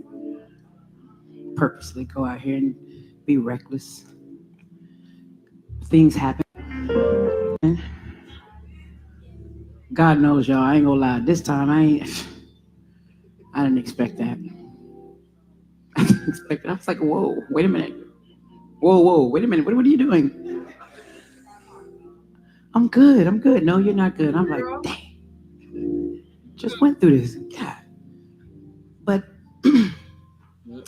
in that, I still had to learn something. Because I'm telling you, like, you gonna get tired. Scream at your neighbor, say, you will get tired of being sick and tired. You will get tired of them cutting your check too. Well, get tired of having to stand in front of the judge and get tired of, and but I'm learning at the end of the day, you're gonna do some changing. And learn a little quicker. And I gotta figure that out. You can't figure that out for me. All right now. A little hype in church. The poor folk that be on it, they just be, whew, just talking. Don't even know nothing. Don't know nothing. I mean, there's probably a few of y'all in here. I don't know. What's up? She ready to fight in church, y'all. No, but anyway, I'm a work in progress. That's all I can say.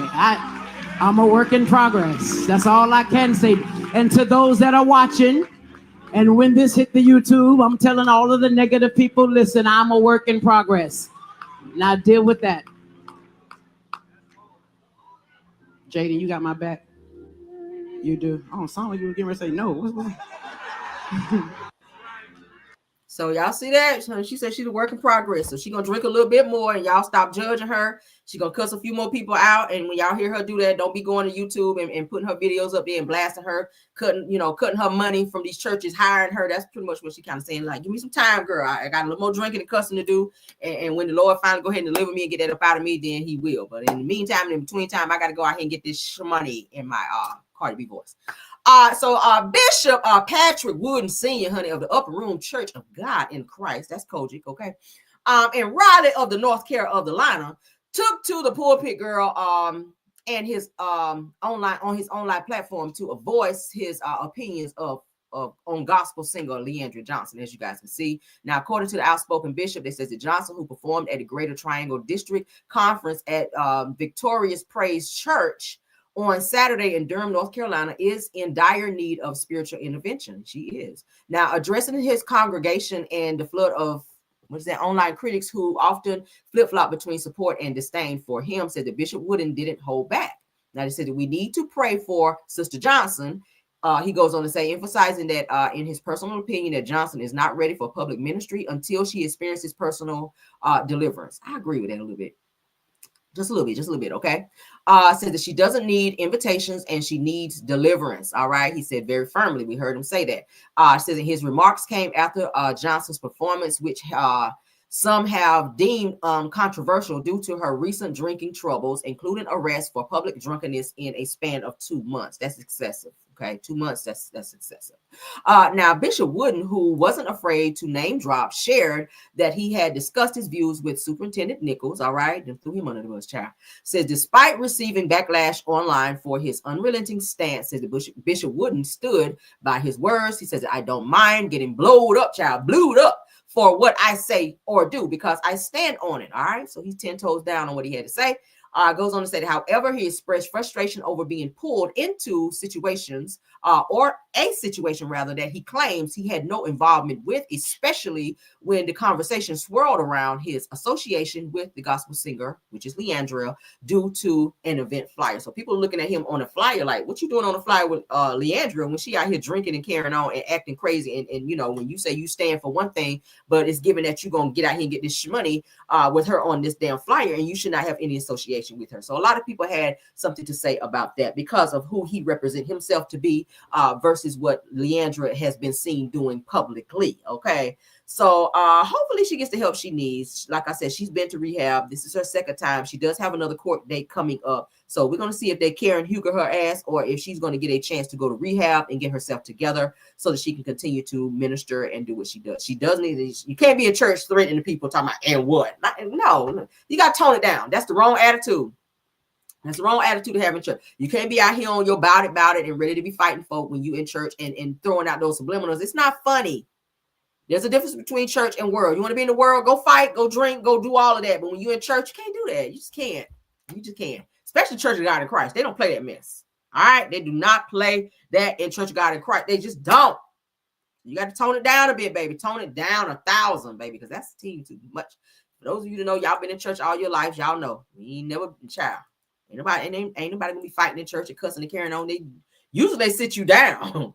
Usually they sit you down when you be on that kind of time, because that's just not right. It's not right. Leandria been doing team too much, and I like you as an artist, baby, but you gotta tone it down. All right, you gotta tone it on down. When you cussed out Pastor Marvin Winans girl that one time, I said, "Ooh, child, they about to silence you, baby. They about to silence you, girl. Can't be doing that." But so Gene Hackman, child, let's get into that. Let's get into the update. We're gonna hit this and quit it and move on because we gotta get out of here, girl. So Gene Hackman and his wife Betsy both passed away of natural causes, according to authorities. And I call bullshit, because how? Even the damn dog passed away. Y'all see me, child, right in here. I gave it. It's the lies for me. Caramel show did. I told y'all I'd be like this to the comments when I see some bullshit. Flew right into the comments and I said how I said what I said. Caramel real, honey, said right here. It's the lies for me. Ain't no damn natural causes. How? What happened to the damn dog too? Right? Did y'all see this? It's giving suspicion to me or for me. Damn, Did I have a swig or whatever Leandria was drinking? It's suspicious to me. All right, so Betsy child, which is a wife, passed away first from what is that? The hantavirus. They says that a week later, Gene Hackman passed away from cardiovascular disease, child, with Alzheimer's as a contributing factor. They ain't said shit about what happened to the dog. What happened to the dog though? Because the dog passed away too. We ain't gonna find out what happened to the dog. Do y'all not find that to be suspicious? They're saying these people passed away of natural causes. They went in there. First, they thought it was carbon monoxide. They said, nah, that's not it. But, you know, apparently they've done some type of autopsy, and they're coming back saying that he had the hantavirus, that the wife passed away from hantavirus, and then he came back a week later and he passed away from cardiovascular disease, child, and Alzheimer's being a contributing factor. I don't know. I don't know if I believe that. I feel like something's being swept under the rug. Maybe they need to look a little deeper. Family, y'all might want to go ahead and have a maybe second autopsy. Did y'all use Diddy's person that do the autopsy? Okay, I'm surprised they didn't put pneumonia up there because that's how he rolled. Everybody that, you know, is associated with Diddy, they usually pass away from pneumonia. And I smell a rat in this shit right here. Maybe y'all need to get another person to do an autopsy because I wouldn't trust that to say that it was that it was natural causes. I don't believe that shit. But go off, and that's what had happened to the two of them. All right, so we spent the block on that. That's the update on Gene Hackman and his wife, old Betsy, over there, who passed away within a week of each other. And they, like I said, we still ain't heard shit about what happened to the dog. But they said, and the dog starved because they both passed away. Is that what had happened? They said that's what I gathered from those who can't put it together. Yeah, I don't know. That's sad. All right, let's get into Miss Melody Sheree out here good because we ain't talked about we did talk about her yesterday. All right, so we got a little bit to talk about Miss Melody Sheree because we love you down. All right, yeah, somebody is lying. I say y'all put it in there. I don't trust that. Something happened to them two, honey. We ain't going by that at all. All right, so let's get into what Miss Melody Sheree had to say here. Shout out to her. The DJ Scream show is where Melody did this little interview, and he was asking Melody about how she feel about working and doing her, 7th Avenue, that, they were saying she needs to hire a team to do this, being that she's becoming so busy now. She's got a lot of things, a lot of irons in the fire in terms of what she does business with the kids. Her kids are in sports, and she got a lot of stuff going on. Even though she's not on the show anymore, she, I think, has replaced being on the show with something else. So she's still like this all day long. Melody's like this out here riding around and getting it, girl. So in this interview, she speaks on that and how she feels about her company 7th Avenue and how she enjoys it. So let's get into it. All right, shout out to the DJ Scream show because he's interviewing her. All right, let's go. If you love what you're doing, it don't even feel like man, a job. It don't even feel like, because people look at me and they see me packing all these orders online and they'll be like, Mel, hire some people. You need to hire some people. I'm like, I love what I'm doing. They'll be in there like just her trap. I know, that's how I treat it. That's how I treat it. I be like, hey, going out here to the trap room. Let's get this 7th. Let's push this product. We got to push this 7th Avenue, baby. Yeah. But look, it's like I love it. So I stay hands-on because I love it. If you love what you're doing, it don't even feel like man, a job. it don't even feel like, because people look at me and they see me packing all these orders online and they'll be like, Mel, hire some people. You need to hire some people. I'm like, I love what I'm doing. They'll be in there like just her trap. I know, that's how I treat it. That's how I treat it. I be like, hey, going out here to the trap room. Let's get this 7th. Let's push this product. We got to push this 7th Avenue, baby. Yeah. But look, it's like I love it. So I stay hands-on because I love it. So she, of course, she wants to make sure and see her orders through. I respect that. She's a businesswoman. She don't want that negative stench on her, like you hear, like Stormy, not to call nobody out or down nobody's business, but she doesn't want the rumors like what we hear about Stormy, like people not getting their orders and stuff like that. Y'all know that Destiny, I just showed you guys last night where Destiny was talking about her orders have been backed up because she's still way back on February 28th from what the judge told her on that. So everybody's orders had to be sitting and they had to wait, girl. What are we in now? This is March 11th. So people been waiting on their shit since probably before February 28th when she had her little court situation with LeBron. So she done came live and she was saying, hey, guys, if y'all been waiting on your orders, I got my customer service team and I'm still trying to figure out who those people are to get your orders out there. All right. So people got to wait on that shit until she snap out of Mental Monday over there and get your shit down there to the post office. Unlike Melody Sheree, honey, it don't matter what she's going through because she go through way more than a lot of these people go through. She's dealing with Martell still. She's dealing with Carlos King and all the other things and powers that be, girl, but she still get in there, honey, and she print her damn labels out and she do what she got to do to get the shit out there, and she going to send y'all them damn emails and let you know that your orders are on the way. Okay, so Melody says she enjoys doing what she do, and that's what you do when you have a business. All right. You have to get in there and you got to make it work for you. Now, hiring somebody else to come in there, that's cutting her money. Why? When she can just keep the money in her pocket like she's doing when she has her little basement that she turned her stuff into, she turned her basement into her business, and she ain't got to split that shit. She ain't got to pay no rent nowhere. She's keeping all her money where, girl? In-house. You ain't got to pay nobody to do some shit that you can do when you got to, that's money leaving, when you can keep that money coming. All right, I respect that. She is saving a coin. You don't need no team of people. You don't need no warehouse when you can use your house, girl, and use that shit as a tax write-off, okay? She is smart in business, and that's why she is booming and doing as well as she's doing. That's how she was able to start all the way over from scratch after dissolving all of her businesses and start new businesses, and they are now like running as well as they're running. So shout out to Melody for being smart on that, baby. You don't need to go get no damn warehouse to impress no one. You don't need to hire a team of people to do shit if that's not what you want to do. If you want to hold your money and keep it in your damn pocket so you can go on whatever fucking vacation you want to go on and spend it how you want to, honey, yes, do just that. You don't need a team. You don't need that.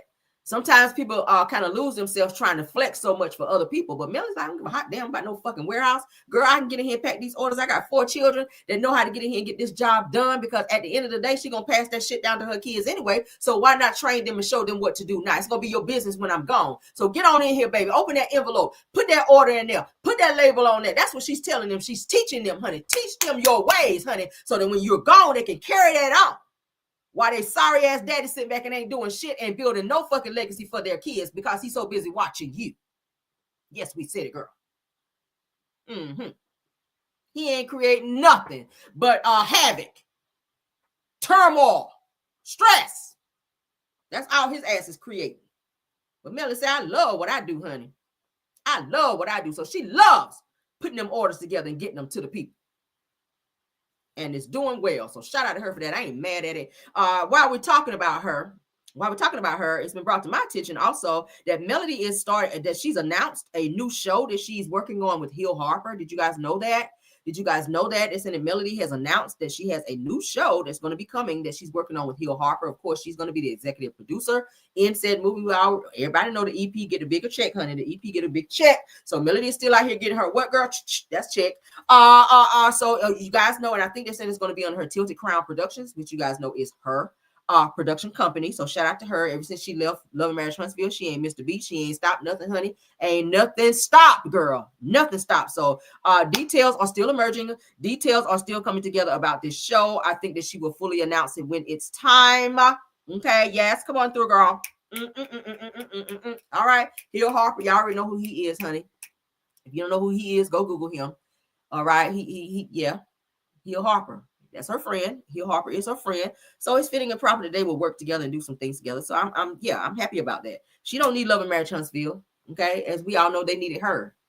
They needed her, girl, and she is still out here moving and shaking. So why do you need to be on the show arguing and carrying on with people when you can create your own shit under your own production company and keep it moving? All right. Y'all know Melody, she always likes to keep it quiet and keep it mute until she's ready to announce it. And once she does, we know it's going to be successful because everything she touches turns to gold. It really does, literally.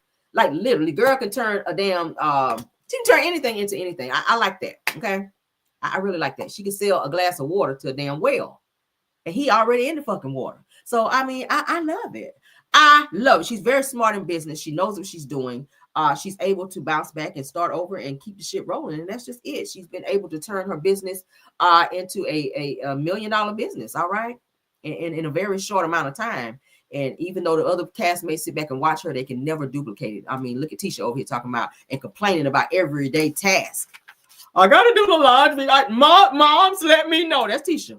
Moms, let me know if it's overwhelming for you to have laundry and dishes to do, and I got to drop the kids off.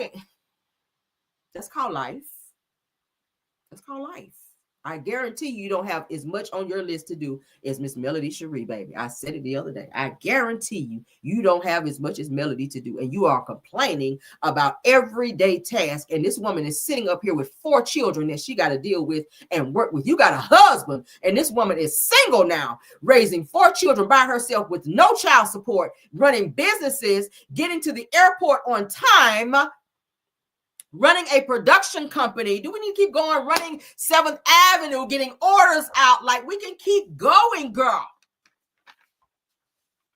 Ooh, child. I would be tired. No wonder she be taking them goalies, girl. The goalies is keeping you going. No. Girl, she got to pop a goalie and keep it. Yes, honey, singing, girl. She in the studio doing her music. She at the kids' games and tennis matches, girl. She got 2 girls now. Both her daughters, Boss Baby and Mariah, are now doing tennis. And then Tank is also into his stuff as well. So her kids are very busy doing their things, and she's present there as well. So she spreads herself very thin, and not once do I see her complaining. Not once do I see her, oh God, I'm so tired. Lord, when is the day gonna be? No, she get out there and get it. That's what a boss do. That's what bosses do. You don't complain about that shit. You will rest when you are gone from this earth, girl. In the meantime and in between time, get money. That's my mentality. I rest when I'm dead. When I'm gone, child, when I leave this earth, honey, when I go up yonder, that's when I rest. In the meantime and in between time, I'm getting this money. Damn sure. I'll be tired as fuck some days. Y'all don't understand. When I ain't on YouTube, baby, I'm getting it. I ain't sitting around watching no TV, baby. I'm on it. Turn me up. That's me. Turn me up. On that shit. If we ain't here with it, we here with it. If we ain't here with it, we getting it. We gotta get it. When I'm like this in the box, then I'll rest. But for now, this train gonna keep on rolling. All right? Boots on the ground, girl. Oh, I got my boots on the ground. That's me, girl.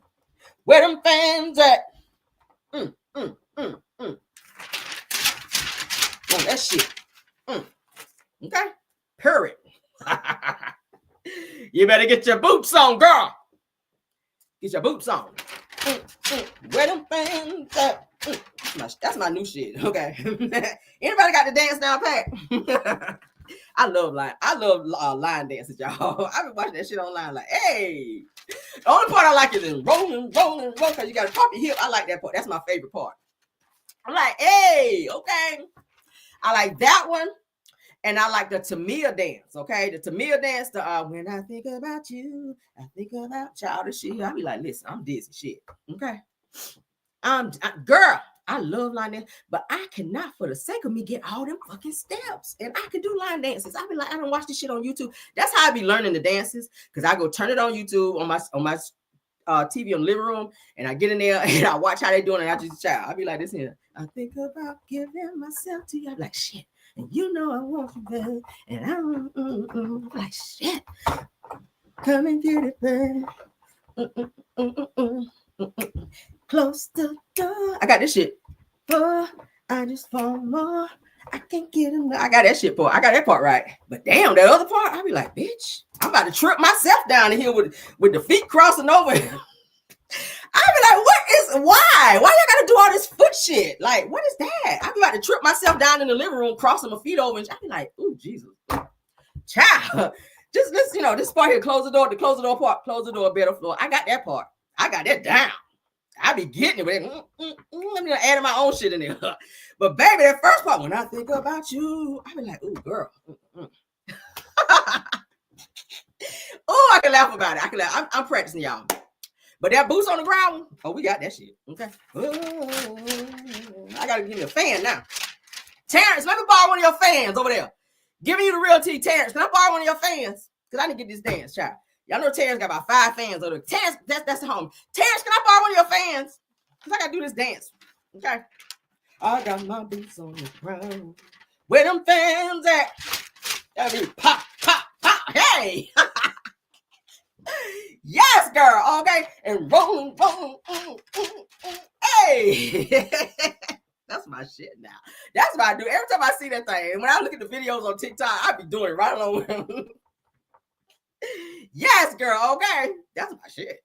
Anybody got to dance? Y'all got to dance? Somebody said, I'm crying.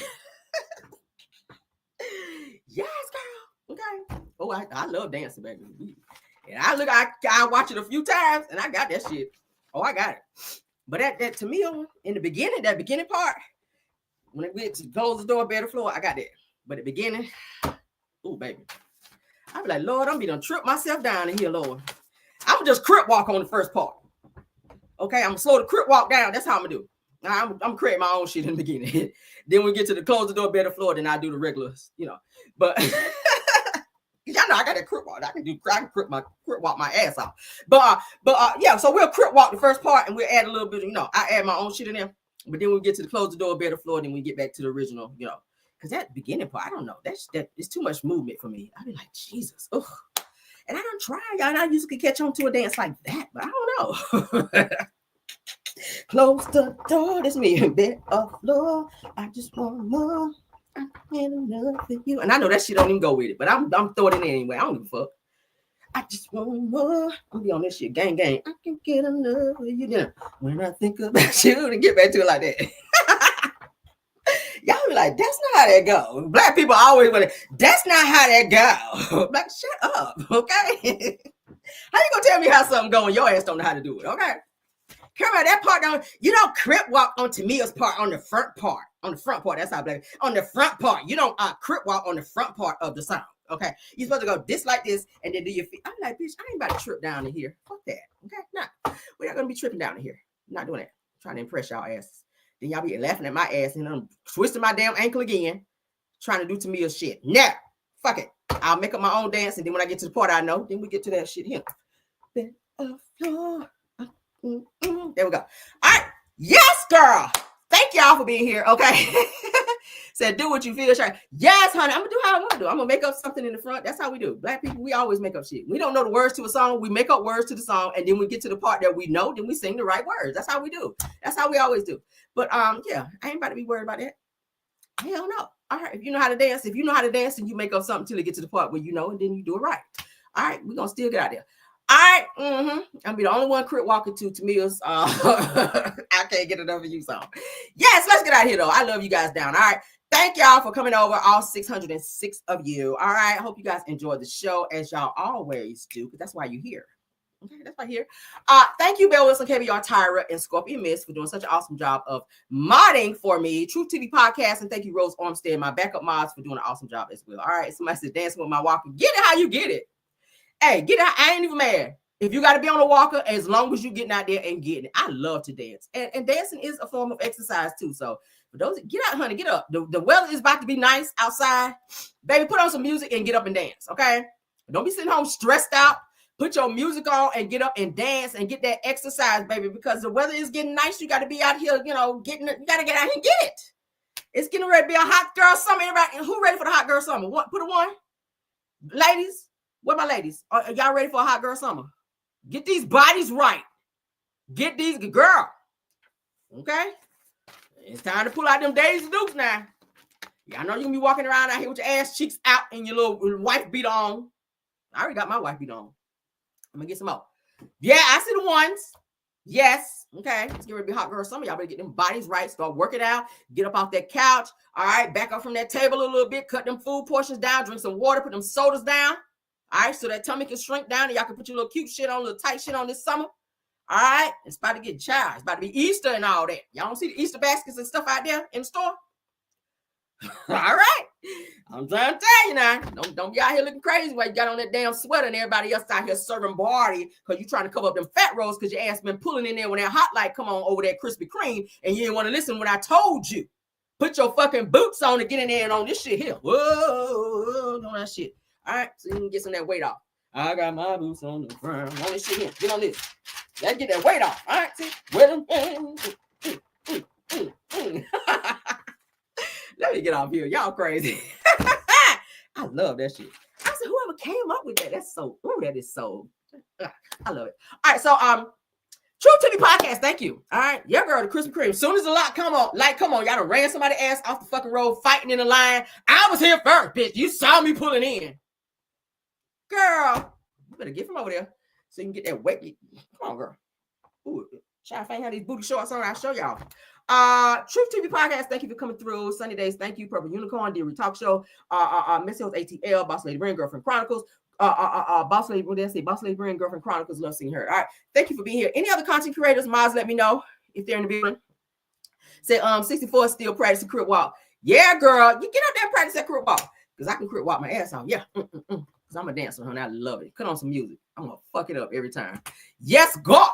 All right, why I got to put donuts in there? Now I want a damn donut. It ain't even my cheat day. A lemon field would do me good. I can't have it today because it's not my cheat day. But, baby, I like Krispy Kreme. But, baby, I'm not fucking with Krispy Kreme every day. It's got to be my cheat day, okay? So we're going to wait. What's my cheat day? Friday. We're going to do Friday for my cheat day. And maybe we'll see. Lemon field, honey. That's what I do. Said, Rail, are you watching Beauty and Black? Baby, I don't watch it. I don't watch Beauty and Black. Beauty and Black, let me tell y'all something. Beauty and Black, if you've not watched it yet, you can't watch one episode and be like, oh, we'll finish this later. Yeah, no, it's going to be a binge watch. Let me just go ahead and let y'all know that now. It's going to be a binge watch. It's going to be a binge watch. I told y'all, was it yesterday that I told you guys? Me and my husband watched the entire second season because I already watched the first season. That's why I was like, oh, girl.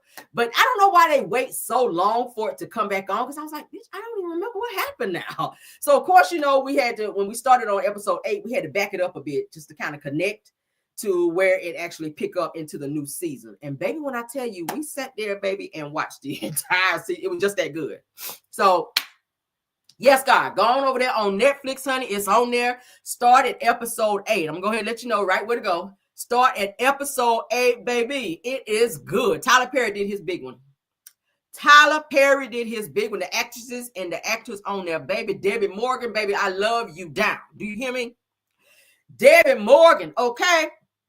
All right, and the old dude on there with the cane, I just found out today, was in Whitney Houston Saving All My Love for You video. Do y'all know that? The real nice looking fine man. Go back and look at it. Hold up. So nobody don't be like, Carrie over there making shit up. Yeah, okay. Y'all know, baby, we got a good old receipt every time we say something. No, right. Then we're gonna go. Hold on. Because we saved the girl. Yes, we did. Hold on. That old dude with the cane. Okay, where they tried to rob him, honey, and he had that money under the mattress.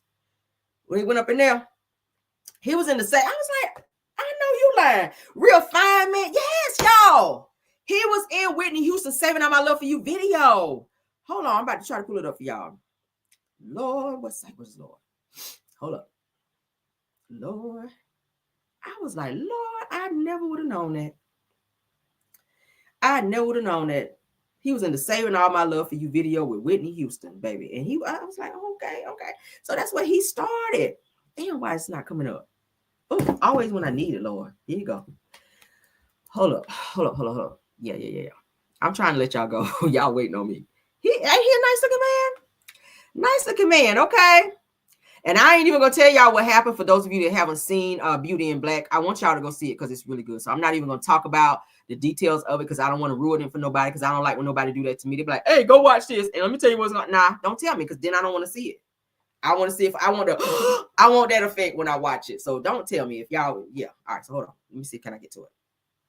All right. Oh, my phone acting crazy. All right, so hold on.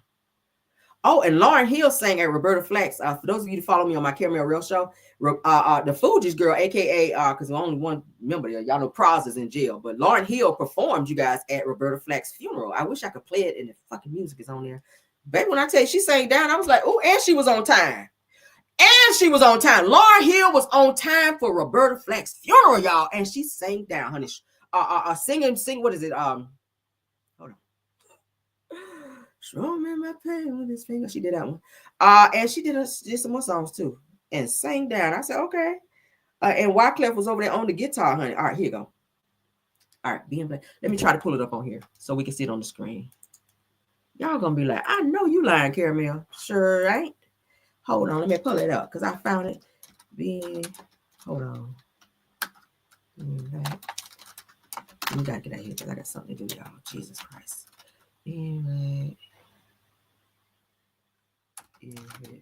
Okay, there you go. Hold on. All right, let me pull it. Let me get it. Baby, I was like, Lord, I didn't know that. Here you go, right here. Boom. Oh yeah, y'all ain't about to call me no lie today. No, ma'am. Because what we gonna always bring is what? A good old receipt, honey. Yes, God, we will. Yeah, so okay. All right, so y'all see it coming up on my screen. Y'all see it coming up on my damn screen. I said, ooh. All right, here you go. Y'all see it? Boom. Shout out to Being Black is Lit, because that's why I had synced it in my Moses voice. Says it, did you know that 64-year-old Rico Ross, known for his role in Tyler Perry's Beauty in Black, portrayed the leading man in Whitney Houston's Saving All My Love for You music video released in 1985, honey, when he was only 25 years old. Look at him, girl. Yes, that's him, honey. And he still look good, don't he? With that salt and pepper on him. Did y'all know that? Did y'all know that? Yes, we ain't gonna play the music. Y'all know the song. Look at it. He is in the video, girl. I said, well, as many times I've seen this damn video, I never knew that. I ain't never know that. And look at him now, girl. A nice act and can act his ass off. He is, baby, he did so good in that movie. He did so good in that movie. But that's whose child. I was like, okay, that's him. Did y'all know that? Horace, girl, yes. Horace. That is Horace from Beauty in Black in the Whitney Houston video. Yeah. Did y'all know that? Girl, look at Horace. Back then and right here. Horace fine as hell, ain't he? All right, don't sleep on Horace now. Horace let their ass know in the movie too. Don't let this damn cane fool you, bitch. We still running shit over here, okay? Please go watch Beauty in Black. That's all I can say. It's so good, y'all. Oh my God. Yes, they said that you look at the Shy. He played in that. I'm pretty sure he played in a lot of stuff, but I was shocked to know that he was in the Whitney Houston video. I'm like, how many times I've seen this damn video and never even knew that? So yes, that is Horace, honey, from Beauty in Black and Whitney Houston Saving All My Love for You video. Did y'all see that? That's a fun fact for you right there, ain't it? He fine. Yeah, girl. I was like, I don't give a hot damn about no cane, girl.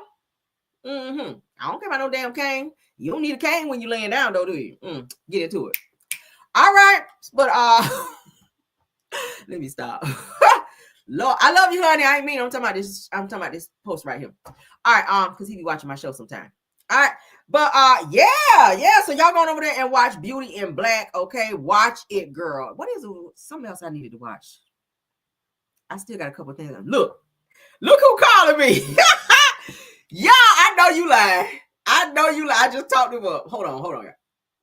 Hello. I'm live. I just mentioned you on my live and you just called me. That's funny. Can I call you right back? Okay. You okay? Okay. I'm gonna hit you right back. I'm about to close my live. Okay. Okay. All right. Bye. I just talked him up. Damn, I was just talking about him. Here he got said, I love you, honey. Boom. Call me. That's funny. All right, let's get off here, guys. Let's get up off here. Y'all go watch Beauty in Black, okay? Over there on Netflix. All right. It's so good. I promise y'all. I will never steer you wrong. Y'all know that. All right. Anytime I tell you a show is good, it's really, really good.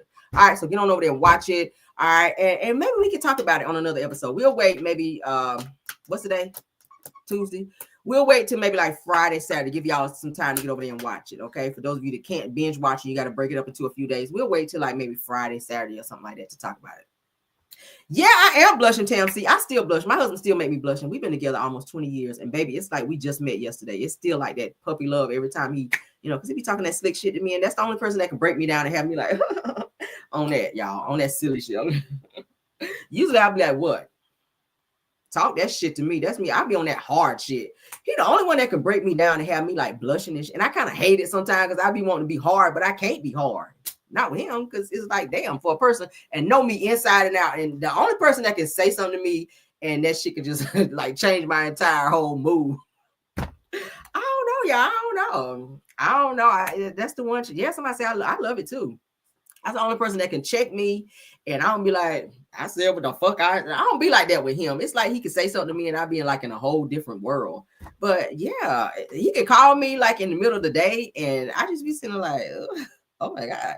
Or FaceTime. That's our thing. Like when he go to lunch or when he go to break, like we FaceTime so we can see each other and talk. And I just be sitting there just like, y'all, I swear to God, we've been together so long. I be like, I'm still like, it's like puppy love still. I like that fact. I told him I love that shit. Like, let's keep it there. Let's keep it there. Say, keep talking that slick shit to me. I keep dropping the panties. Shit, that's what we do. I don't care. Y'all know I'm wrong. I don't give a damn. If you love somebody and they there for you like that, and the shit is like that, that's what it is, child. Anything he asks for, he get that shit, and he know it, and vice versa. And it's all of that. Okay. It's a yes, real. Let him lead and bang out. My soft side. I'm trying because I'm so insubordinate, y'all. I'm so insubordinate. So it really took somebody to come in that really know how to handle my ass like that. And I'm trying to tell you, he's the only person that can do that. Because I had boyfriends before, and I'd be like, bitch, who the fuck are you talking to?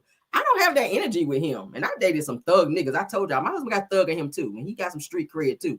But he just know what to say to me and how to say it, how to handle me. Because everybody can't. I'm very insubordinate. Because I'm just like talking about gang. I'm gang sometimes. But he be like, shit, I'm gang too. Just calm it down. And I'm like, all right. Oh, that's so funny.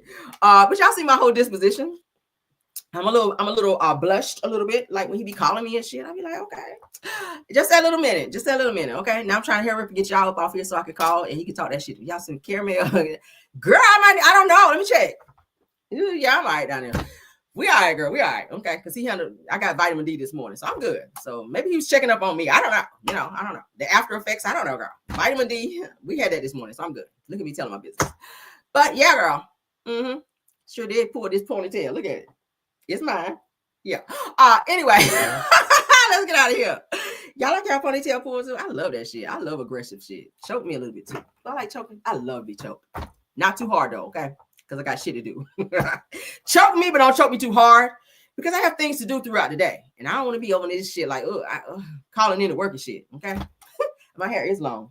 That's my shit. Y'all see that? Boom, boom. I keep telling y'all. I keep telling y'all.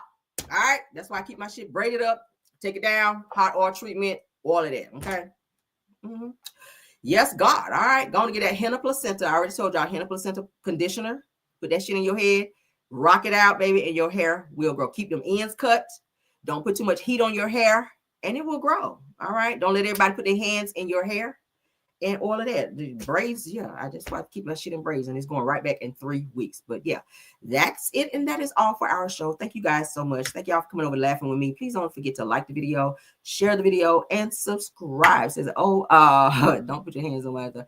Yeah, I like it. Girl, you got to know how to do it. Peppers, don't be encouraging people not to do it. I like to be choked, okay? But it's in a how I want to say it. In a very likable way. I like it. I like it. You know, a little wild shit. Okay. I'm a wild girl. I could take pain. I like pain. Some pain is good. Okay.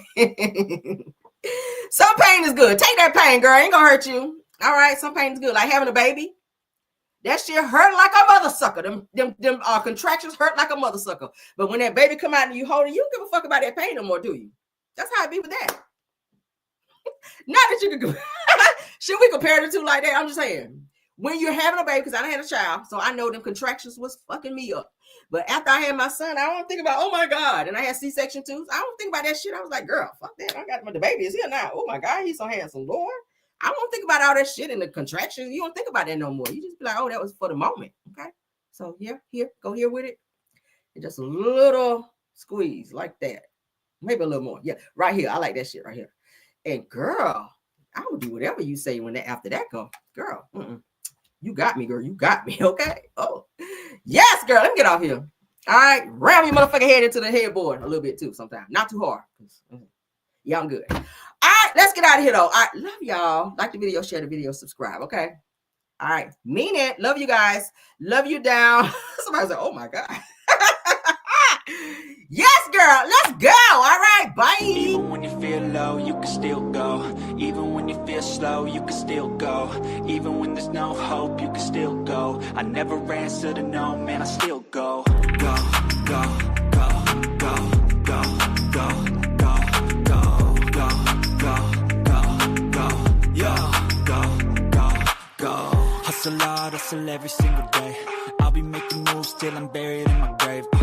To the system, I don't wanna be a slave. I've been doing shit my way, or the highway. And in the driveway is a nice range. Cause I grind through the climb, I invite pain. You'll never hear me, bitch, nah, I don't complain. Just gotta flip the switch and you can go and obtain anything you want, anything you need. Your mind's got the key ingredient, it's belief. They'll deceive with the negativity, but I just slide right by that energy. Even when you feel low, you can still go. Even when you feel slow, you can still go. Even when there's no hope.